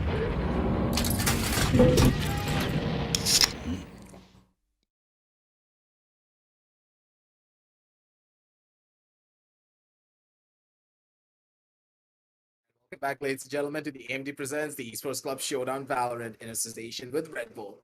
It's going to be your boys Aggressive and CCP back once again. Jumping straight into the matchup because match number one, it was a banger one for sure because going into double overtime, 16-14 win for the side of Paper Rex after an insane comeback from a 9-3 scoreline. If that doesn't make you believe in the curse, I don't know what will. Let's head on down over to the map viewer screen one more time. We've been talking about the curse consistently over and over again, primarily because, hey, you got to believe in it. And you know that it's going to be true. And for Paper Rex, it's something that they're going to be worshipping going straight into Icebox as well. Because Icebox being a map, being the one to get picked up by Louvre. Louvre, there should be the ones with the advantage, but at the same time, Paper Rex, they're starting on the side of defense. And statistically, the defensive side on Icebox is pretty much one of the strongest out of their entire map. Then again, yeah, both of these teams are so good on the map of Icebox. I mean, we've seen them as recent as the previous two BO3s here at the Showdown. You know, we saw them when Louvre played against Velocity 5 days ago. They went on the map of Icebox and they ended up defeating VLT on Icebox 13-4. And Louvre, they brought out the double duelist composition. They had the Reyna, they had the Jet. For the side of Paper X, they took this map against Team Exploit 4 days ago. And yet again on Icebox, they took a 13-2 victory. And yet again, they were also playing the double duelist Reyna Jet composition. The only difference from the two compositions that we have seen is going to be the Sentinel. Apart from that, same controller as always. I mean, with the case of Icebox, it's going to be Viper. No other instance. But yeah, now we'll be jumping into the agent selection and let's have a look. Are they going to go for the same compositions here as well? We can see Flaring has chosen the Viper.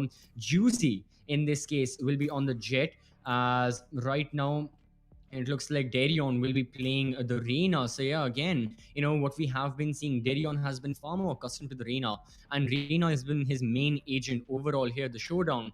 In the previous map, he played Jet. He gave a good performance. He was the top fragger, but now it's going to be the same comms from both the teams as we saw them play a few days ago. Double duelist, Jet and Reyna, and the only difference is going to be Sage versus Killjoy. Gracie, what are your thoughts about this comp? General, the Sage just allows you to be a lot more versatile if you have that character in there. Double duelist being picked up, not really a surprise now, is it? Because we know for a fact that double duelist is going to be a thing.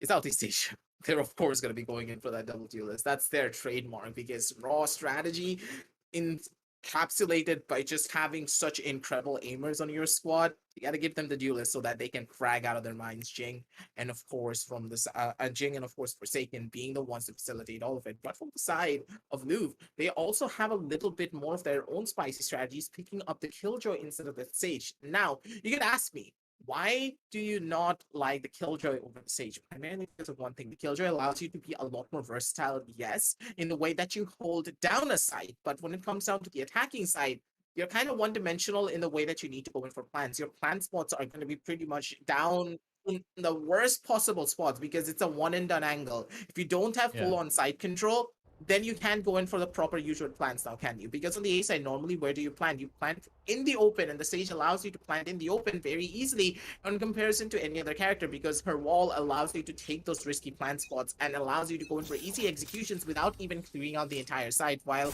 with the Killjoy, yes, you do have the powers of that Killjoy lockdown, but that's it.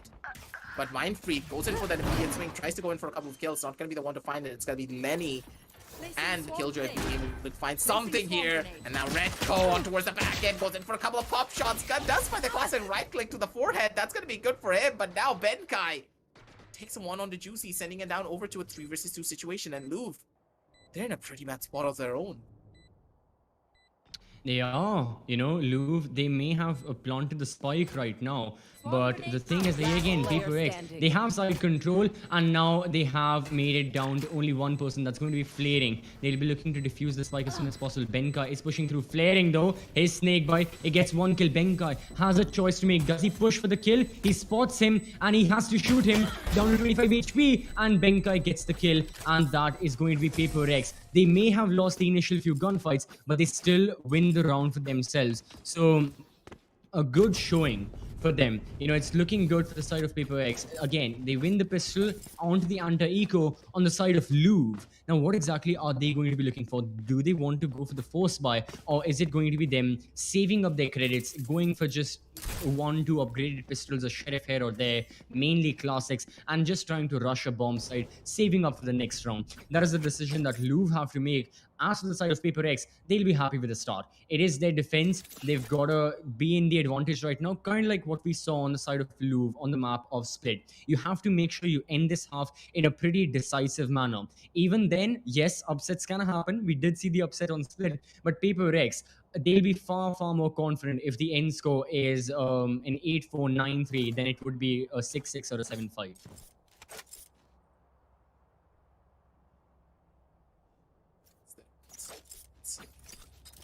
It's gonna be once again a round going in the favor of Paper X. They of course win out on the pistol round all the time. It feels as though Paper X, they're built for these pistols, and the pistols are where they are gonna be shining the brightest. But at the same time, you gotta remember something. Once again, I told you this statistically, and it's on my notes as well, that it's always about the first initial fight. It's always about Paper X being able to bring it on back onto their end when it comes down to just raw strategies right off the get-go.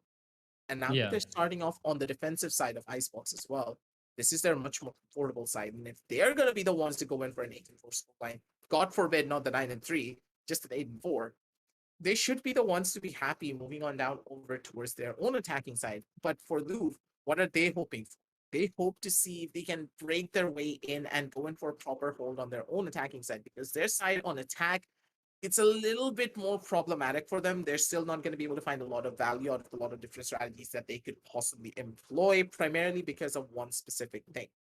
They have a Killjoy instead of having that Sage, so they need to be a lot more creative in the way that they plan. They can't go in for their usual defaults. That's why Double Sentinel is much more of a well-known lineup in comparison to the Double Duelist for the international meta, but for the Southeast Asian scene, they prefer the Double Duelist Sentinel, Double Duelist composition, sorry, in comparison to anything else, because they want that extra bit of firepower. They want that extra bit of dynamic nature in the way that they can execute onto a site.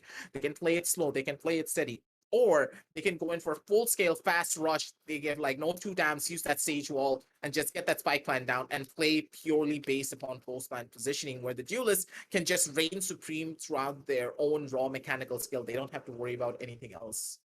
So in that sense, Louvre, they have completely shifted towards a utility-based meta, while Paper X, they're still purely basing themselves on their gunfights and trying to augment that one specific feat. That is true. It's going to come down to, if you have two duelists, the first thing is going to be your dive agent. In this case, for both of the teams, it's going to be the Jet.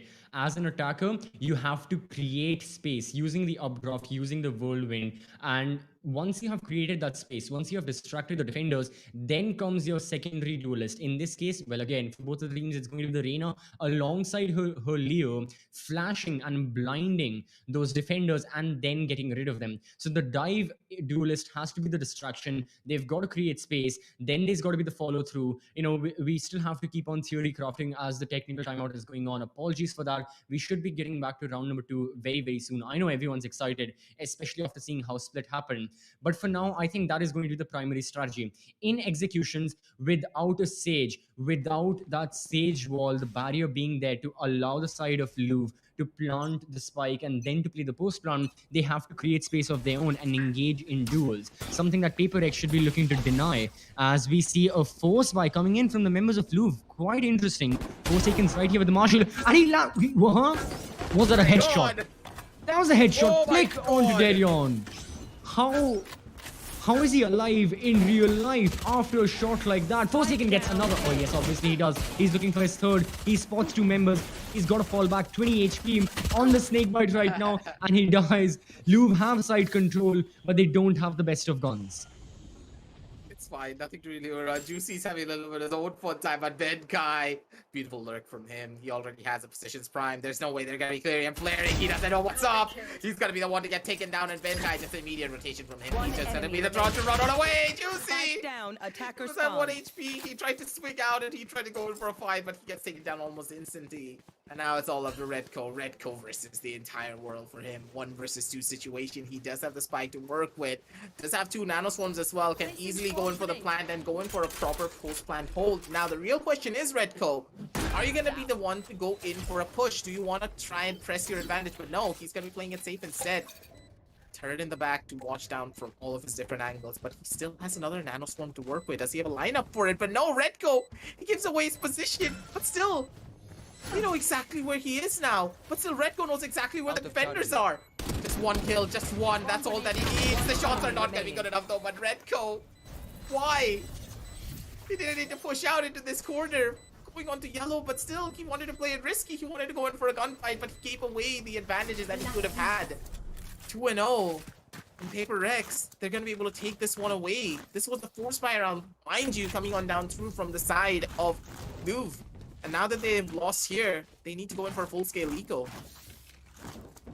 That's the problematic thing right there. That Louvre, not only have they lost 2 rounds consecutively, but they may just be on their way to lose this. This 3rd round is going to seem to be like a loss. For the side of Paper X, they can buy rifles, or I mean, they're going to full buy rifles and armor and stuff. They're going to make sure that they have the advantage right now. With the exception of 1 Spectre and a Bulldog, it's going to be a buy coming in from PRX, and Jing is just going to push through, although not for long, because the snake by the shock dart, it halted him right dead in his tracks, and he will be requiring support of his teammates to come in and hold off this A push that will be happening from the side of Louvre. The shock dart, the owl drone, it spots a few members. However, Jing gets 1 quick kill, falls back. Forsaken right now on top of his boxes. He spots 1, he spots the 2nd headshot before Lenny takes him down with the classic. Lenny gets 2 shots, mind you, 2 headshots. That is still nice, be it the classic. And yeah, regardless, Louvre are still going to unfortunately lose the round. They knew incoherently, one way or another, they weren't going to completely win this. There was a major difference between the guns that PRX had compared to what Louvre were bringing to the table. Now, that is much more simpler. There's a far finer difference. Because on the side of Paper X, we have a Marshall, we have a Spectre, and on the side of Louvre, we've got 5 rifles full armor.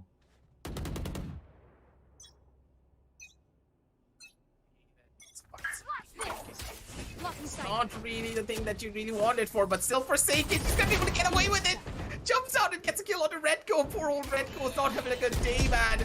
He's trying, but still, his feelings are just getting toyed with. And Forsaken, he's on the receiving end. He's on the delivering end of a lot of that pain. And now, Forsaken, he's looking for more. He's trying to see if he can find 1 more flare for his own head collection. He's head hunting. He's gonna be the next head that he's gonna be the one to get. He's gonna find out flaring, but still Darion's gonna be the one to shut him on down almost immediately. Good shots. But still, is it gonna be good enough for him? Jing swings out. Such a strong jiggle from him as well. Just a short swing and a half. Spots out Darion. Goes in for the first kill. Well, knows for a fact that he's gonna be going in for that second, but Lenny, shots are good from him, man. Head was found, but still through the wall. Only 46. He's gonna go and ask for a heal from his buddy, Mind Freak, and now, what does Lenny do? Last person remaining once again. Poor old guy is in the same position as Redco, pretty much.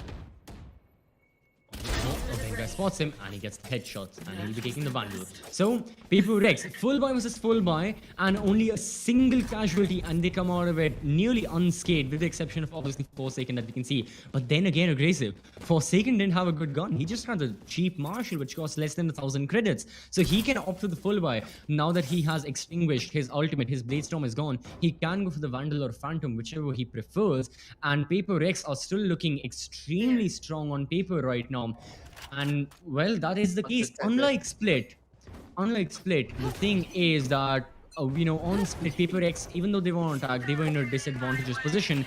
They got the initial 2 rounds. Louvre right now have lost 4 consecutively, and even this one isn't looking their best. They're going to attempt a 5-man push on the A bomb side, where they have to be traversing through the Viper Spit, which I don't think will be easy. Mindfree gets the opening kill. That's going to be Benkai with the second. Redco getting tagged so much that he has to fall back, that he has to exit the Spit. And it looks like Louvre will be exiting this round with barely any kills to their name. Redco does get that first initial kill down on the Jing, but that's all that he's going to be able to find. Redco's going to be the one to go for a second one. Forsaken. A little bit too much of an aggressive push from him, and Redco's going to be the one to punish. has the spike in hand. Gonna be the one to go in for an immediate rotation down towards the B side, but still, Davai. He has a spawn number. Davai. Easy kill. Red go. He doesn't clear out the side Spike of down yellow. B. Oh no, they didn't expect this, and one by one, they just wants to fall apart. Shots are gonna be good, but still, Lenny's gonna be good for the kill, even better. And with that, Mind Freak, he's now the one in position. There's no way that he clears this, right, Lenny? 30 seconds You're left. not gonna go in for that clear, and once again, There's Lenny's Benkai stuck in the behind him. 1 versus 2 situation. He goes in for the fake plan, but the timing! No! Oh my god. Lenny! He could have spotted out the gun barrel as well, and he Yeah. just held it for just a little while longer, but no! Mind Freak! The stars aligned for him, and he's gonna be the one to survive. 5-0, ladies and gentlemen, and this is the whole map of the side of Louvre. This is the map where they picked it all up. But once again, statistics-wise, Paper X, they're showing exactly why this is one of their strongest maps when it comes down to the side of the defense. There's no way to try and stop them here. That's the thing. Right now, what exactly can out of my Louvre way. do? And again, they've gone for a semi-bye. They know that they have gotten plenty of round loss bonuses after losing 5 rounds. And it may keep on happening more and more. And they can try and go for kills. And again, this is the dive agent we're talking about. Juicy gets the opening kill. Can he get the second? Unfortunately, can't land the shots. His teammates, though, they are on par for those kills. And Darion follows through. So the spike, it is going back to the A bomb side. It looked like it's going to be a fake. Yes, it will. The A bomb side is completely empty. However, do Paper X get a hint of this? Well, we can see Forsaken peeking through, and he hasn't spotted anyone. So that just leads to the logical conclusion that everyone from Louvre is going on A. They may find the bomb side. They will find the bomb site empty, but on the retake, Paper X, they may not have the man advantage, but they certainly do have the gun advantage. The ultimates are exactly what's going to work. And speaking of ults, we see the first one being utilized right now. Viper Spit, excellent. If the need be, Louvre can also use the Killjoy lockdown, and that can be the round done and dusted. They say shaping up to be a thrifty round win for Louvre, thanks to the ults they have on board. Look at that one position from Lenny. I don't think anyone has spotted Lenny just yet. Jing is also entering from the defensive spawn. He is very close to the Viper Spit right now, pushing in, using the Vandal. Time is ticking down. He's got to push through. He gets the headshot. Devi with one more. Devi with the second, and before you know it, it's all down to Lenny. He has nothing. He uses the swarm grenades, and they also dies, I think. Or they don't have time. Unfortunately. They do. They do? Okay. They do. Yeah. Oh, less than a second. I wonder why I was so close. But PRX, they win this. 3 versus 4. Completely unscathed. The Killjoy Nano Swarm was popped in time, but poor old Redco, he didn't survive for too long to pop his second. It's a sad story and a half right there. If Redco just had a better position to work with, maybe things would have gone different. But 6-0, even in a 3 versus 4 retake situation, in some way, shape, or form, Paper X, they just have so much more value in the way they enter down into these sidelines, especially when you consider Jing, man. Jing's doing his own thing throughout this entire game. Like, you can see that Forsaken, he's trying to go in for a little bit more of a team play-based play, but look at Jing. Jing's just having fun out here. He's just running around, he's taking fights, but now it's Forsaken's turn. Forsaken's gonna swing out, he's not gonna be able to find that kill, but still Mind Freak's with the immediate trade-off. It's gotta be strong for one, but still, no! Mind Freak! Poison's off. Should have waited for just a little while longer before going in for the revive. Darion's gonna be going in for a full-scale run-in. And Davai, he heard the footsteps going tonk, tonk, tonk. Found that kill, and now Jing's gonna be able to find the second as well. 2 versus 2 situation. Here comes Davai with the Hunter's Last Fury. player standing. But still Juicy. He's just so Spike that planted. good. Juicy, he's gonna be good for his support as well. 4K for this man and Juicy. He's gonna be able to live up to his name and get those frags done and dusted. Yes, he will. And yet again, the first round for the side of Louvre. Still not a good position. I wouldn't put it like that. Best case scenario is a 6-6, which obviously is a great scenario, but is it rationally likely to happen? I don't think so. Paper X, the economy is still doing good. After losing that round, after losing all 5 of their members, they can opt for an operator, 4 rifle, full armor, full utility buy, and they can challenge this full rifle buy from the side of Louvre as well. So now, with the initiation of this round, Forsaken was peeking. Now he falls back. He knows there's no one on the side of A. It's going to be a B execute. The Hunter's Fury gets rid of the one one defender who was the initial line of defense. It is now Jet trying to counter spike, mindfully taking those engagements, but even he loses his life alongside Forsaken, and the operator has been dropped. Jing was trying for a kill, and everyone on the side of Paper X just completely falls apart. Louvre get a flawless round win. So it just goes to show that when it rains, it pours. For the side of Louvre, they got their first round win, and now they have gotten a flawless victory, and they can still push for more. Like I said, best case scenario looking better and better as time goes on. Paper X are going to be saving up a bit. You know, they are still going to go. This is the final full buy that they can do. Forsaken, because he bought the operator, he can't even go for a complete buy. He has to rely on his Blade Storm to grant him one of the rifles and then play based on that. Otherwise, Louvre are looking all too well right now.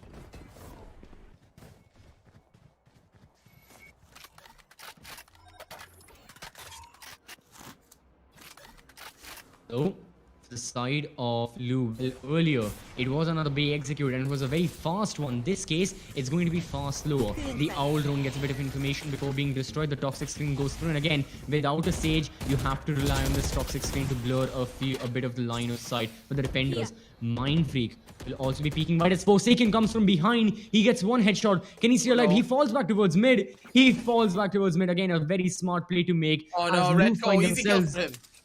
There's no way he doesn't get this. He needs to find this kill. If he's able to get it, it's gonna be perfect for him. Red Go, he has the full control. But still, it's just not gonna be enough because Jing from the sidelines gonna be the one to take down Flaring, because now Flaring has gone down. No one's gonna be watching that lurk. Everyone's inside of the side, and now it's a 3 versus 4 situation going in the favor of the side of Paper Rex. Attacker-sided lockdown has been placed to buy them just a little bit more time. Jing making a lot of noise down towards the back, and Mind Freak's gonna be good for 1 kill on towards the face of Red Go. Red Go had to give that one up, but now the vibes! One enemy remaining. Pushes himself forward, and he's gonna be the one to be the difference maker here. Juicy, he has the Blade Storm, but the Blade Storm's not gonna be able to give you 3 kills that easily. You need to aim, you need to take those fights, and you need to have the proper utility to make it all work out for yourself. 7 and 2. Things are not looking that good now, is it? For the side of Louvre. To the side of Louvre, I said when it rains it pours, but looks like it's going to be another period of drought for their side. As right now they have got to regroup themselves. They've got to focus on what to follow through with, and they've got to make sure that they don't lose sight. 7-2 isn't looking good. If it continues like this, we may see a 10-2, but honestly, kind of like split. 9-3 can be likely. 8-4 is, I think 9-3 maybe the scoreline, just like Split we'll be looking towards. The only thing is, Split is far more defensive sided than the map of Icebox. If you look at it statistically, Louvre have like a 56% attacking win rate. That may be because it is one of their very strongest of maps, and you know, one of the maps that they are quite experienced on. But then again, a 56% win rate going down to a 9-3 scoreline doesn't quite sit right well. As right now, this skill doesn't sit too well with the members on the side of Louvre. They have lost one of their duelists. Forsaken is still on the hunt. He spots another player. In this case, he won't be getting a kill. With the side of Jing as well, it was a double duelist pick, but both of those duelists are down in the dirt. Paper X, they are down to 3 members. Make that 2 as trades happen left, right, and center. Benkai though, he gets a double with that Vandal. You are still looking at a controller versus a Sentinel. Now you're looking at Viper versus Killjoy. Redco peeks, he spots, he kills, and he gets the round. So, Louvre, they get their 3rd, and like I said, 9-3 is looking far more likely, maybe even an 8-4. You don't want that 9-3 at all. You want that 8-4 as much as you can for the side of Paper. Sure. No, yes. I'm gonna be doing this all the time because it's ECB on the panel. Otherwise, I never really pull out the 9-3 Every card. other caster, every other caster has. I was casting with Kirito, and even he mentioned the curse, even though there was no need to mention. I was like, oh, Hey, Gracie Kirito's was done it my boy. again. No. Gracie was done Kirito's again. my boy. No, Kirito is my boy. We You live have and ruined breathe everyone. off of numbers. We live and breathe based upon the nerfers, and Jig, he lives and breathes by feasting on the soul of his opposition. Good shot from him, but Lenny! No! Why? Straight to the Viper spin! That was the most randomest skill that you could have gotten, and he still got that kill. But now it's completely fine. It's a 1-for-1 trade. They're not gonna be looking as good as we would have hoped for, but Forsaken, okay. Dashes back out, but he still took the fight against the side of Flaring. So not really going for that 3 versus 3 situation on the map now. They're looking that good, looking good for now, but still, it's not as good as you would have hoped for. 3 versus 3. Execute. And Louvre, they're going in through from the side of Tube. They're in kitchen, all of them. And this could work out beautifully for them, or it could end up in their deaths. Okay, they're going towards defender spawn. Smart strategy. However, Sage is right here. He's going to be peeking. He spots one. He gets one spam fire and he dies, but still, information in plenty. Benka still on the A-bomb side. He can hold that extreme left angle, and that's exactly what he'll be doing. Does Juicy check it? He checks the angle, but he misses right at the edge, right at the cusp of the corner. He doesn't see him. Jin, though, he spots flaring and still alive with 3 HP. This man was down to 5. One shot hit his leg. One Last shot hit his round leg. before That's the why. switch. We can see the replay. 5 HP. He didn't use the devour. He used the dismiss. He fell back and then he lost 2 HP and he secured the kill. As Paper X, they secure round number 8. Again, major influential and informational play. All thanks to Mindfreak. He got the kill and he spotted all 3 members of Louvre there in kitchen. Smart and tactical. Side of Paper X, now it's their turn. Possibly get to that 9-3 scoreline to work out the differences. But still, Paper X, they're the ones who initiated the curse. But are they gonna be the ones who get susceptible to that curse line is a real question. But Jing! No, Jing, no! How does he get away with that, Jing? Uses the Empress, gets one, immediately pops out and gets his second, but still gets shut down by Redco in the final 3 stages of his life. Lenny's gonna be good for 1, but still Benkai with the immediate trade. Shots are too clean and Benkai with a second. But Jing! I need a replay of that thing. Give me a replay instantly, come on. I want it. Jing didn't play with their feelings. He played with their entire lives, man. If something like that happens live to you, unless you're a competitive Valorant player who has to maintain, the focus, the calm nature, and not shout and yell in the comms because that can disrupt the flow. If that happens in any other instance, absolutely. The setup is not staying like that for longer. No. That was insane. Again, the dismiss, and that's why I see Reina so reliable all by herself. One of the best examples of an independent operator if used correctly. And does Jing use her correctly? 100%. Why else is Jing the best performing player in the showdown so far? And potentially he's going to keep his throne right now as we do end up in the pistol round of the second half. Devi gets the opening kill, so that's a good start for the side of Paper X. However, there's going to be the reply back. There's going to be the counter from the members of Louvre. The spike is going to be planted on the B-bomb side. Where's Flaring looking? Because the spike has been planted. An isolated gunfight. Mindfreak loses his life. Jing has also been isolated, and these are just gunfights that Paper X lost because no one was together. Louvre picked them apart quite literally, one by one, and there was nothing PRX could do about it because there were no duels being maintained, no crossfires, no trades, none of that sort. Just by themselves, the members were there, and I'm not sure what happened. You know what happened? You can already see it. Kills happen. Yes. No. The first prerequisite has been done. Okay. You won out on the pistol round. Now they have Second to use round. this. Yes, now they have to lose this. And if Okay. they do lose this and then win out when it comes down to their own buy round, comes down to their own eco round, it's all gonna begin. The beginning of the end, ladies and gentlemen. It all happens here. Just please Louvre win this one. Just please. This No. one. I love both of these teams equally, but this one round Louvre, just win it. Just so the requisites end. Well, let's see. Well, Hey. I don't think that's gonna happen. Maybe. It could. This Marshall can be extremely influential right now. Juicy spots one, goes for the no scope, goes for the second, the third, the fourth. He has to go to the classic. Right now. His teammates come to the aid. However, still Paper X. They get 2 headshots with the Sheriff's Forsaken is looking for another. No, in this case, he won't be down to two members, Louvre right now, and Jing all by himself. He has the Sheriff, he has to peek, and in this case, he won't be winning the duel. The Sheriff may be mighty, but the Spectre in this instance is mightier, and the Vandal, mightiest of them all, has been saved, has been given to the teammates, and Louvre win their anti-eco. So they're still in the mix, and they can still make sure that Paper X don't keep on building the lead and extending the lead. Louvre have to be on their tail, kind of like how Paper X were on the map of Split. It has to be the same thing, just turned around on its head.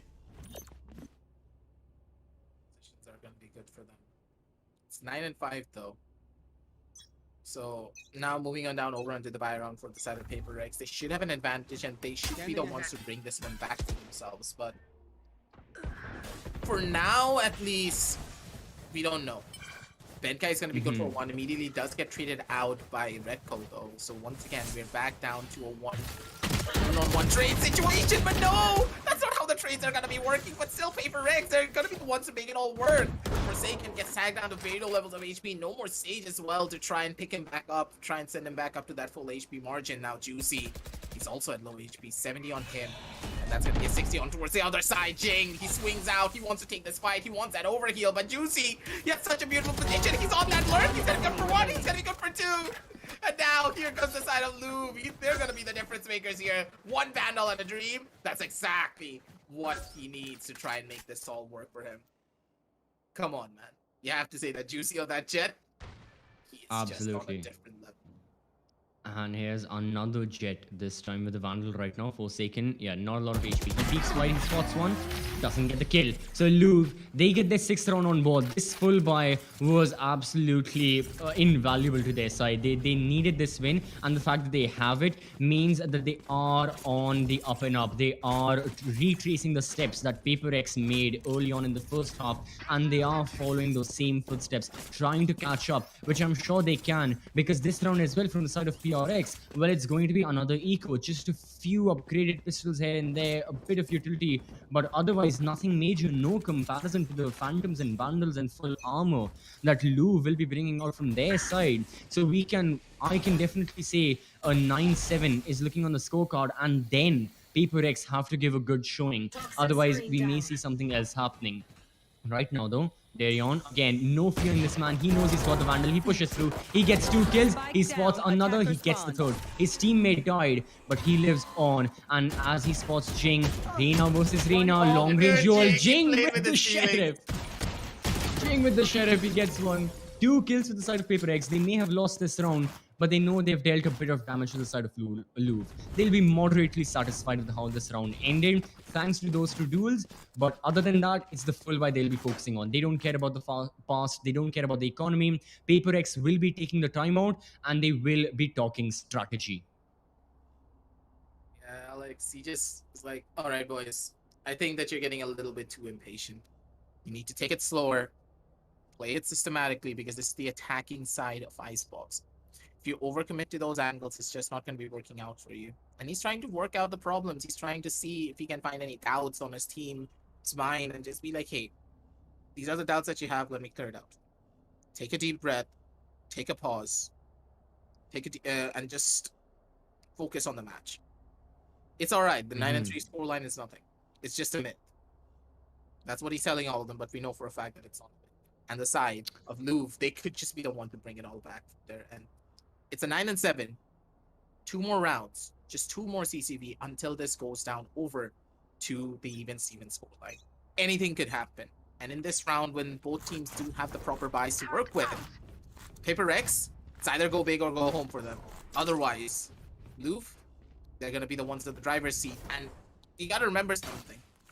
In the following round as well, if the following round, if and only if the side of Paper X win this, then we're gonna be seeing an operator go in the hands of Juicy. And we haven't seen this man play the operator, and from what I have heard, his operator is just as deadly as Forsaken's. Again, great way to hype it up. We are seeing that right now. Yeah, everyone's performing great. All of the members, consistent performances. On the side of Paper X, obviously we've got Jing and Forsaken. mind you, if anyone hasn't heard me talk about this before, these are the two best performers yet in the entirety of the showdown so far, the matches that we have seen. So they deserve the respect to be put on their name. On the side of Louvre as well, you've got Juicy, Darion as well, having similar. I mean, he has only a kill lesser than Juicy. So again, not much can be said. He just has a higher death count. He has taken far more of those gunfights and engaged in more duels, as he would, because he is the Reina, because he can be independent and it can lead to more of those gunfights. Red Crow, though, he is having a blast. As the Breach in the previous game, he was having a decent mid-tier game. Right now, he is on the top of his form right now. He is performing his level best that he can. And it is really showing for the side of Louvre. 4 consecutive round wins, kind of like what PaperX managed to achieve in the first half as well. For the side of PRX, it was 6 rounds consecutively. Now, can Louvre replicate that and bring it to a 9-9? And from that point forward, we can see what happens. If PaperX want to stop it, it's got to happen right now, as we still are going through the technical pause, and looks like a minor issue has happened, which again should be fixed in a matter of seconds. Everyone I know, 9-7 is the scoreline. You want to see how this BO3 ends. You want to see if we do go to the decider map or not. Those questions, yes, they will be answered very, very shortly. As right now we can witness that, yeah, PaperX, look at the economy and then look at what Louvre have to offer. You talked about the operator, even a full armor 5 rifle full buy. That also seems like to be on the table for the members of Louvre, with the exception of Darion, who seems to be a bit below than his teammates when comparing the credits and how much they have. But apart from him, even if Louvre win this round, the majority of their squad, they will have those rifles. They will have the full armor. They can attempt another full buy in the following round. PaperX, though, they don't have the luxury. They don't have anything like that. They'll have to go for another semi-buy anti-eco. The bonus round loss will be helping them a bit more. It will be enabling them to sometimes buy full armor, maybe something like a Spectre Bulldog. Still not enough to counter Phantoms and Vandals, sadly. So PaperX need to win this, otherwise 9-9 is going to be the scoreline, and no one can deny that. 9-7. The technical timeout being taken from the side of PaperX. So we just wait to see how we're going to be moving it all down. I don't know, dude. For now, at least. We don't know what to expect. Yes, PaperX, they were having a pretty rough time when they were going on their own attack, but now after the choice words from their coach, after taking a little bit of time to recollect themselves at the bare minimum, PaperX, they should be able to go in for a round win for themselves quite easily, but still, Louvre, they don't have the full-scale firepower that they would have hoped for on their side yet, now do they? No operator in the hands of Juicy or Marion just yet. So, for now, Louvre, they're looking to see if they can go in for a little bit more of a systematic approach. They're on the side of defense, a little bit more of a stronger side, I would say, for the map of Icebox. A lot of people say that Icebox is much more attacker side in favor, but I don't agree with that at all. This is a map that is purely based upon the side of defense if you have a proper composition to facilitate it. And in this case, they really do have that composition. Having that killjoy allows them to be a lot more dynamic in the way they go in for the defensive side holes, while from the side of PaperX, they have a composition that relies on the Sage to be a lot more valuable in the way she can place down the walls. So if Louvre are able to shut down the Sage really early, or maybe shut down the Viper really early, both of these two characters carry a lot of weight on PaperX. And if any one of them die, then PaperX, they have no way of going in for a proper execution, and Louvre have been constantly pounding them over and over again for that very specific reason. Just one kill, one. And if they're able to send it down to a 4 versus 4 situation, even PaperX, they're going to be at a massive disadvantage because their composition relies on all 5 of their members staying alive. Because if one dies, not even Jing and its incredible aim can be the lifesaver. No, it's not just going to be Jing and his incredible aim. It's going to be Jing, his aim, and the Empress, as both the duelists on the side of PaperX have their ultimates unlocked. So the Empress and the Bladestorm. And I definitely think PaperX will absolutely be 100% using those ults, because it is another full buy versus full buy. They cannot waste this opportunity. They have to go in where it goes. They have to start going into the kills. They have to start leading up and building those rounds that they have been for so long. And right on the side of Louvre, Well, yeah, we can see them going into the A bomb side. Jing gets the opening kill and he gets the follow through. Only one member in the bomb side. That was going to be Len. And Len is still alive, not for long. Len got a single kill and all three members. Three were just completely annihilated by Jing. He didn't even need the Empress. His aim was all. Forsaken, he got another. He piled on more pressure and now all of it is on Flaring. He engages in a duel, but he doesn't. I think he knows very well who he was engaging in that gunfight against. And now he knows that saving the gun is the best case scenario. There's no point fighting. He will lose his life. And Louvre, they will be losing this round as there is nothing to salvage. There's nothing to save except for that one rifle. Paper X, they get double digits on board and in a manner that was desperately required. Looks like the tactical timeout worked in their favor. The technical issue, no matter what it was, it helped them talk things through. Hopefully, if they were able to resolve the issue. And yeah, I mean, it looks like they were. So that's nice to know. But for the side of Louvre as well, even they must have had time to talk things through, to think about the future, to think about the next few rounds and what is going to be the game plan right there. The game plan right now for the side of Louvre is going to be, you have plenty of credits, use those, go for another full buy, and now try and kill Paper X. But the only thing is, they have to deny the execute on Paper X. Paper X cannot get into the bomb side. Why? Because of one player and his ultimate. That is going to be Benkai alongside the Viper Spit. If the Viper Spit goes on B, on A, doesn't matter. Paper X will be looking way too strong, and the only way to try and counter that is going to be the Killjoy lockdown being initiated from the members over at Louvre. Let's choke them.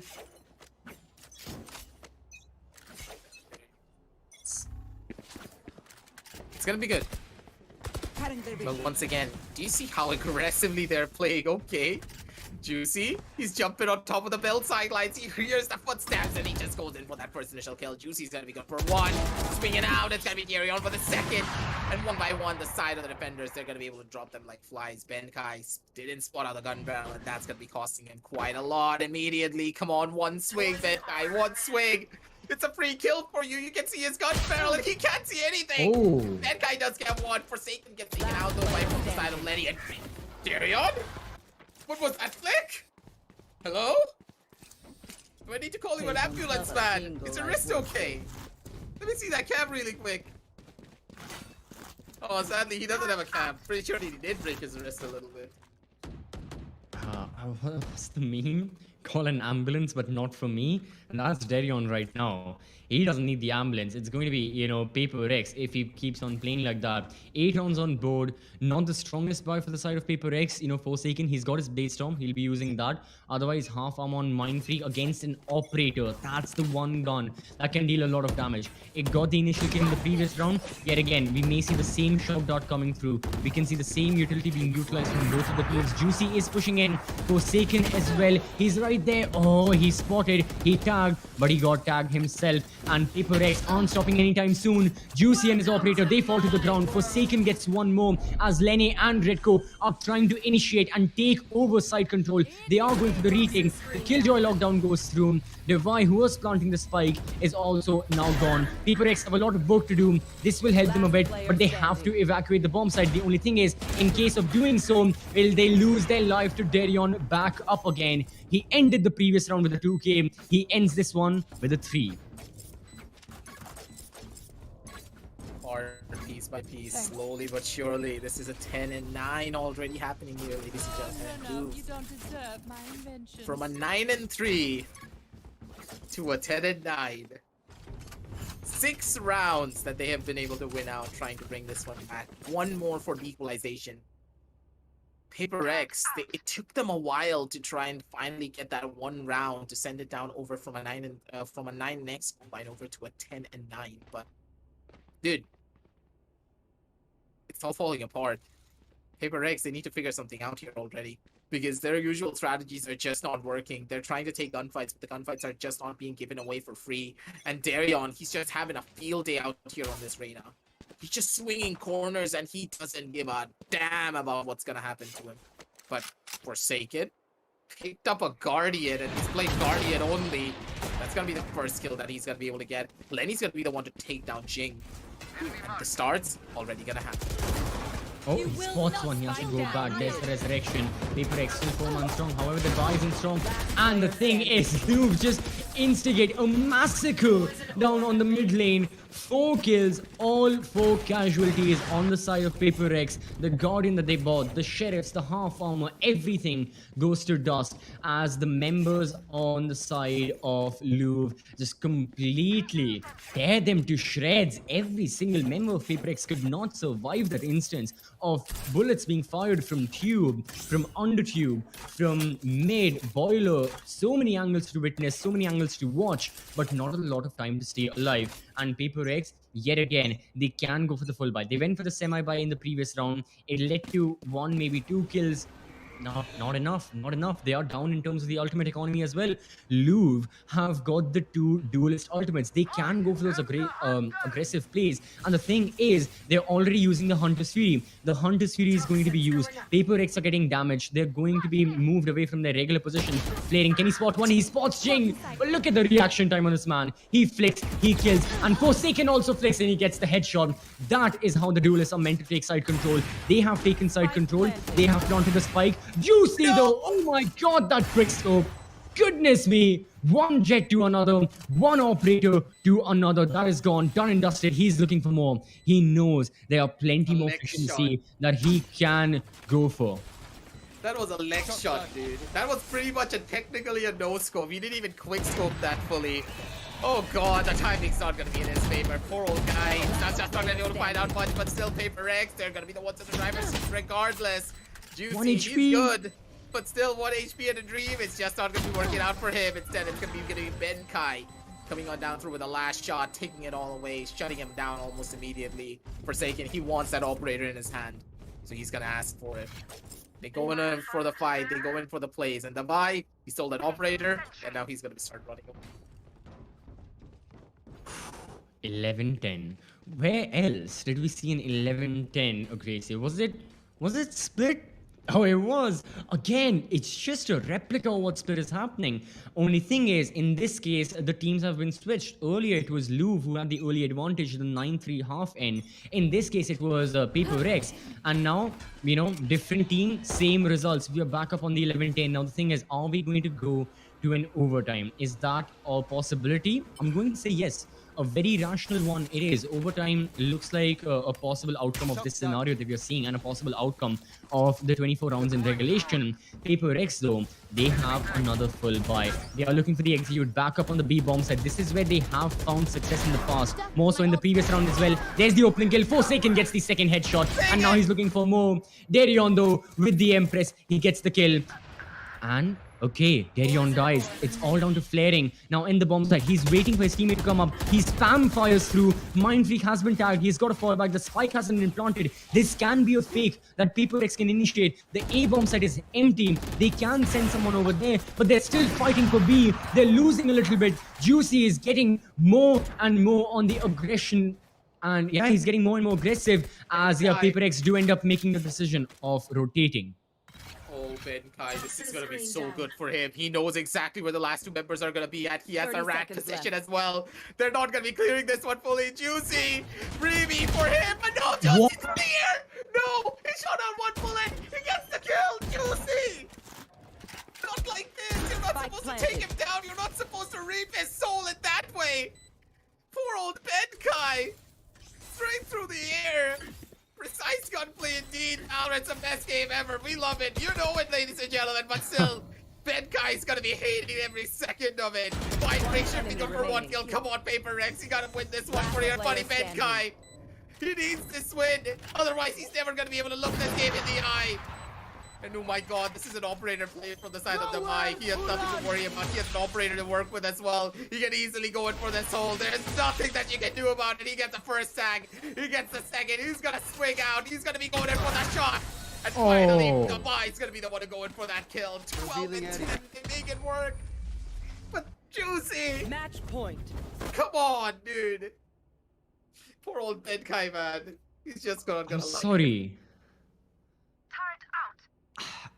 I genuinely have got no words. There's no way to describe what just happened right there, because honestly, it was something completely out of the world. It was once again, it was those 1 in 1,000 shots. You can't really prepare for that. You know, Ben Kai, in theory, on paper, he had a great position. He was playing it smartly as that lurker. Like you said, he had the right position. Just couldn't capitalize off of that. No fault to his Yeah, own. capitalize That on he top tried of his that. best. He shot one bullet. He shot one bullet when he was midair. And that one bullet hit him in the head. Come on. Enemy tag. Well, right now, Louvre, one bullet, be it one, be it many, they've got to win right here. Otherwise, they may be facing lower brackets. This is a best of 3 points right now for the side of Paper X. Forsaken, he will be looking to push in the spike right at the edge of the A bomb site, looking to enter. They've got the killjoy, no ultimate on the side of Louvre, so they have to rely on their primary, secondary, and signature ability, and obviously their skills, mechanical abilities, their aim. It has been impeccable, but now it has to be turned up quite another notch. They've got to go for it. Paper X, the time is running out. They're going to the B bomb site. Here we can see a duel. Mind Freak, he gets the kill. The site is empty. There's one in kitchen. He will be looking to take another gunfight. Not for now. Lene dies as well. The site has to be taken by the members of Paper X. They need to plant the spike. They've still got 30 seconds. Lene can peek even more. There go the Blaze Storm. He spots one. He gets one. Forsaken goes for the trade. And right now, Louvre are down to 2 members. But the same can be said for PRX. Forsaken. He's looking for the kill, but still Redco. Beautiful swing from him. Swings from pretty much Singapore to Narnia in like 2 seconds. He's gonna be good for that shot, but 10 now it's seconds Devi's left. turn. Devi. He has the operator in his hand. Should be good for 1 kill. That's the only thing that he could have been the one to find, but still, it's not gonna be able to get anything. Instead, it's gonna be Redco being able to shut it all down. 12 and 11, ladies and gentlemen. And for the side of Louvre, they're gonna be really happy about this one. One more round for them to go on down over into overtime, and it could just work out for them. Okay.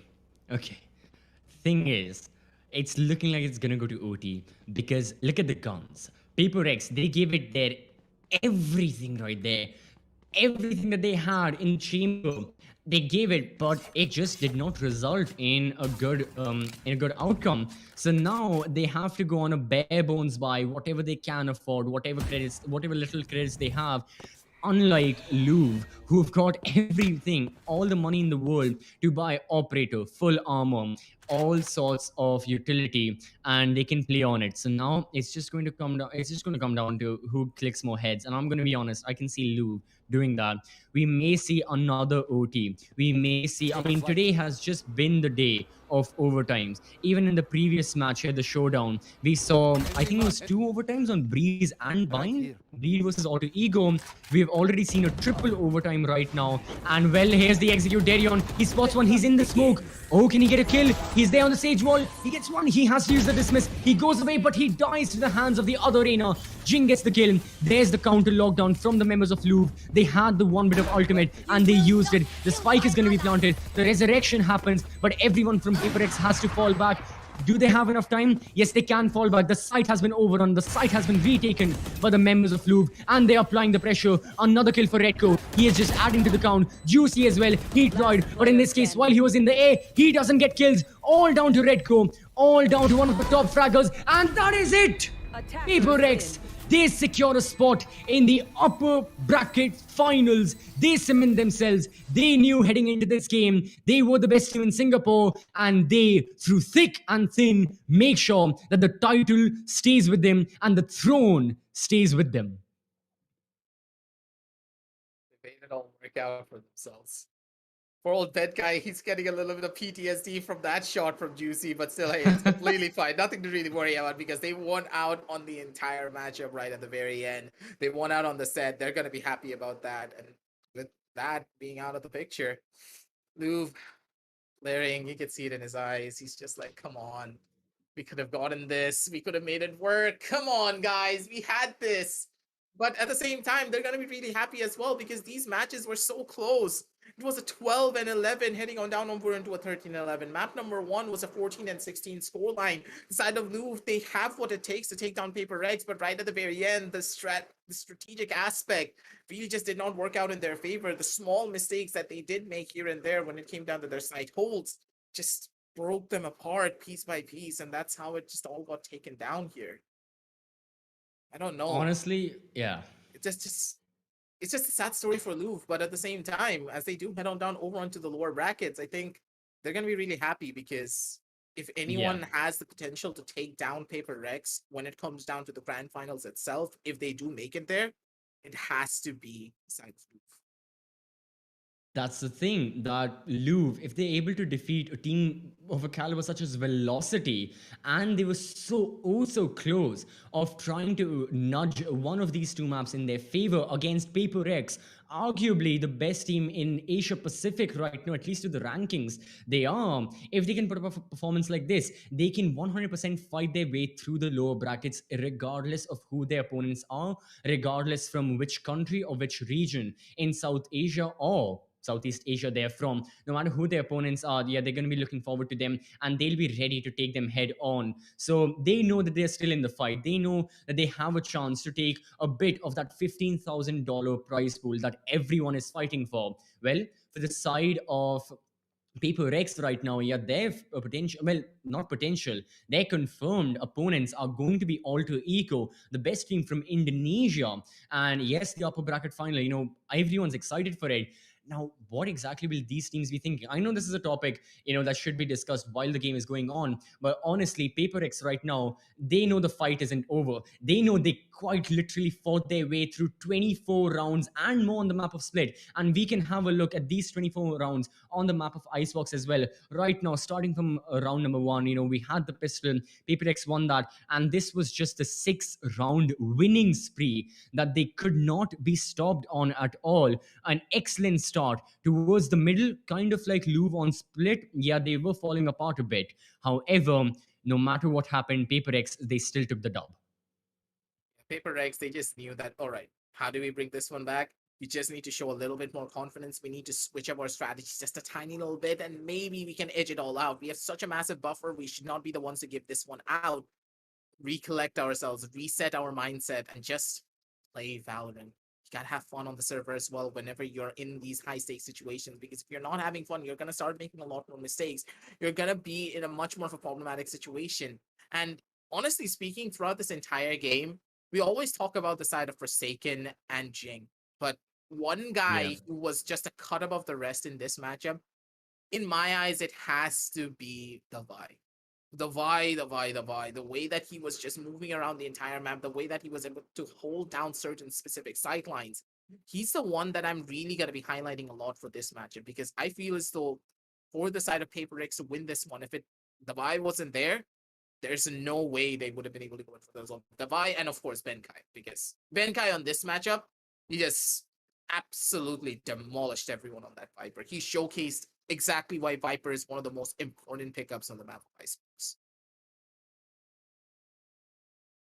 Yeah, absolutely. You have to say that all throughout competitive Valorant, through all tiers in all regions, Viper is the most picked agent on the map of Icebox, with the exception of Jet, maybe. I mean, both of those should be in an equal footing right now. But yeah, Viper, Sage, even the Sage versus Killjoy, that debate was quite good, and the various pros and cons that we all know about these two agents, looking forward to them and seeing them in action was nice. I especially love those counter Killjoy recon, lockdowns that were being initiated by the side of Louvre. Those were absolutely very beneficial at times, but sometimes they didn't really matter too much.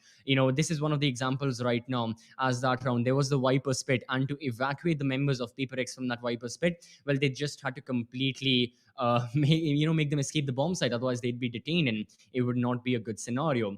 But other than that, 10-10 scoreline, Paper X still looking good. This was one of those shots, and I'm just waiting for that kill. I just have to say that kill.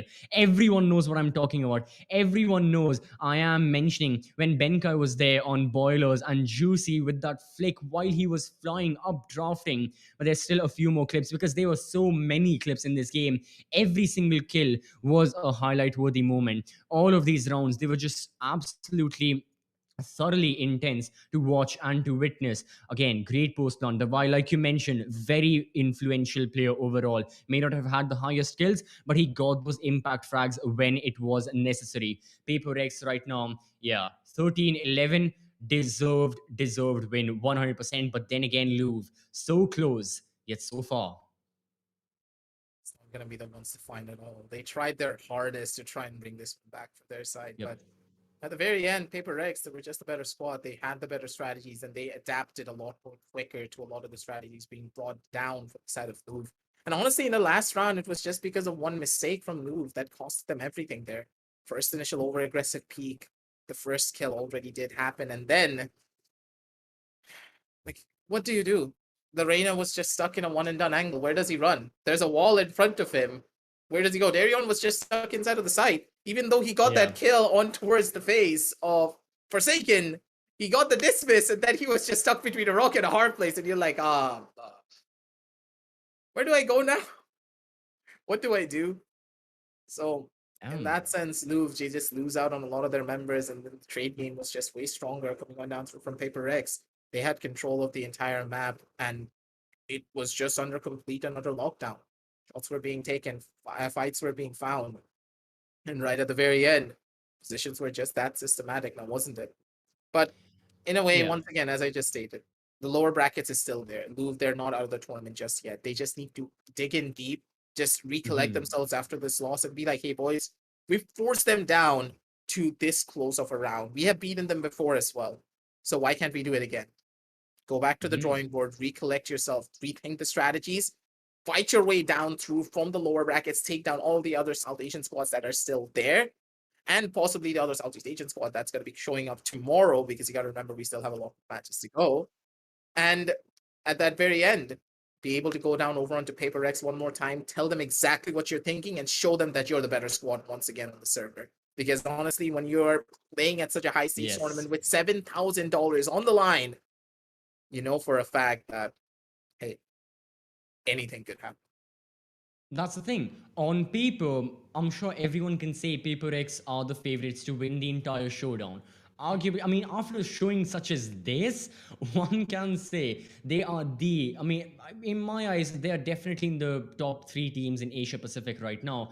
And a showing like this just proves their worth. So they are the favorites at the moment on paper to win the showdown. And looking at the map, recaps as well, looking at how they've played, even with the scores, one can say that their opponents, the side of Louvre, they are sure they may not be the favorites to win the showdown, but they can absolutely end up in a place such as the lower bracket finals, maybe even make their way back up to the grand finals. The storyline, the emotions that will be on the line after losing out in a triple overtime 16-14, and then going into 24 rounds of regulation on the map of Icebox, losing 2 maps, losing the best of 3 2-0 in that manner. You get back on the side of Paper X, you get back at them in the grand finals. Absolutely stunning story. But we also don't know for certain what's going to happen to Paper X. Who knows? Alter Ego may launch a completely different attack. They can do something and they can be the first team to secure a spot in the grand finals. A lot to be talked about, a lot to hypothesize, but what has happened has happened. And what did happen on these 2 maps aggressive right now that we just witnessed? 16 and 14 and a 13. They tried. They really Yes. did. But Louvre, they were just not able to close it out right at the very end. Paper Rex, they are going to be the ones to take it all away. But first initial map, I honestly do believe that if Louvre were able to take map number 1, this would have gone into map number 3, Breeze. But at the same time, Breeze is one of the better maps of the side of Paper Rex, because we know that Breeze is a map that is not purely based upon strategy. It's a map more based upon gunfights. So in that sense, Paper X, they were just way more confident when it came down to their raw mechanical skill. That's what gave them the edge here. That's what gave them the possibility of just mowing down their opposition without even giving them a second to think about it. With all of those factors coming into play for them. For Paper X, they're going to be happy. They're going to be in the upper bracket finals. But for Louvre, this is like a learning experience for them. They're going to be able to go down onto the lower brackets. They're going to play double the amount of games of Paper X. They're going to be the ones to be in a lot more of a better position when it comes down to preparing for their matches. So in that sense, Louvre are getting a lot more practice. And for Paper X, are they going to be catching rust on their gears? Or are they going to have their own matches and their own possible spicy flicks and their own possible spicy plays from their coach to put them a step above the rest, even though they played a lot less matches in comparison to their oppositions? That is the thing. Yeah, yet again, we may get to see the Singaporean Val Classico yet again. I absolutely want to. Like we've been saying, the last time we saw this, it was a month ago, and they delivered. Both of the teams delivered. I'm sure all of the Singaporean viewers as well, if you are here at the Esports Club for the first time, make sure you subscribe so you don't miss any more matches, both from the showdown and from a regular series and a regular league here, the Gauntlet, and you don't miss any South Asian Valorant as well because it is as explosive as you just witnessed right now. You've got to keep an eye out for your neighbors. You've got to keep an eye out for your potential opponents because for these two teams, well, they've already met some of their previous opponents on the side of South Asia. Paper X, they defeated Expert from Pakistan. Louvre, they defeated a Velocity from India as well. And after defeating, they met up against each other. They fought, they prodded their way. And now, well, one of them, Paper X, that's going to be make their way to the upper bracket grand finals. But Louvre, they still have time. They can still look forward. I believe Louvre will be fighting the winners of Global versus Enigma, which will be happening very soon. I believe that's one of tomorrow's fixtures. So exactly, Global versus Enigma. I know a lot of fans are not going to want to miss this. Yet another showing of Global Esports back up again in Valorant. Here, the showdown. We will be seeing them. We will be seeing them against Enigma. And then who knows, who will be facing off against Louvre. One thing is for sure. Now, right now, Louvre, they have a bit of time. They have a little bit of buffer time to just, calm down, relax. Right now, I'm sure they must be dissatisfied with themselves. A loss like this hurts. I'm going to be honest, a loss like this hurts far more than a 13-0. To know you were so close to victory, to know it was a matter of kills, individual kills, Yes. singular kills that could have entirely shifted the game one way or another. To lose like that is worse than to lose 13-0. So Louvre have got to make sure that, in their communications as a roster, everyone is refreshed, everyone is on the same mindset. Right now, they can take some time off as well. Relax. It has been a long best of three. We have only seen two maps, but both of those two maps have been nearing the edge of as much as they can. We have seen 110% out of both Split and Icebox. So that's why they've got to calm down a bit. They've got to make sure that they are back up and normal. And then they have to WOD review themselves. Then they have to make sure that they are in their next showing, they are stronger and they're prepared. That is the one advantage they have because they can watch Global versus Enigma tomorrow, just like all of our viewers. If you don't want to miss it, you can also watch it. They can do their homework if they haven't already worked on Global and Enigma. They can prepare counter strats, which we already know they're so good at doing.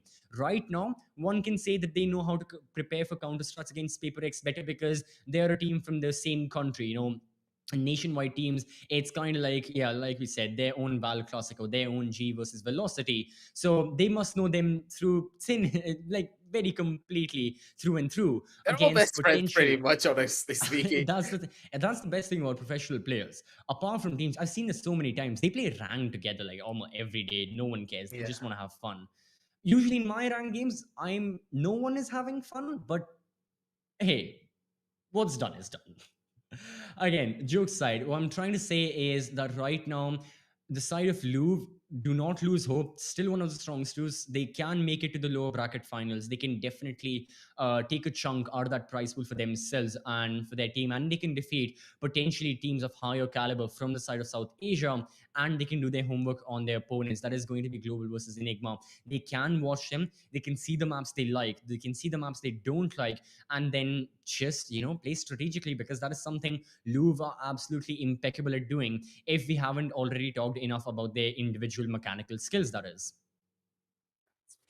Because Louvre, it's just about going back to the drawing board, coming back even stronger as a unit, and just going up that last few couple of steps. And hey, if you want to go down through to that last couple of steps, you got to get yourself energized, prepped up, and ready now, don't you? And you back at home, ladies and gentlemen, you have to do the same. So make sure to scan that QR code that's going to be showing up soon down below. Get yourself a can of Red Bull, get yourself energized, prepped up, and ready because honestly, when it comes down to the Esports Club, you know that the action just never stops. We still have a ton more games to go, and the AMD presents the Esports Club Showdown Valorant is still not anywhere close to being over. We still have a lot more games, 2 more matches tomorrow, I do believe, for the lower brackets, and then we have the upper bracket finals as well. The upper bracket finals is just going to be something insane. Then we have the lower bracket finals, and then the grand finals are going to be coming out as well. So you don't want to miss out on any of that action. Make sure to hit that like, hit the subscribe, and also hit that notification bell to get notified when we do go live. But for now, it's going to be your boy Aggressive, joined by CCB, signing on off. Thank you all for stopping by, and thank you all for all the time that you have given to us. And hey, if you hit that like and if you hit that subscribe, we're just going to be even more grateful so that we can bring you a lot more action moving on down the line as well. But for now, we're going to be signing on off, and thank you all for stopping by for the AMD Presents, the Esports Club Showdown Valorant, and we're going to be seeing you tomorrow with a lot more action.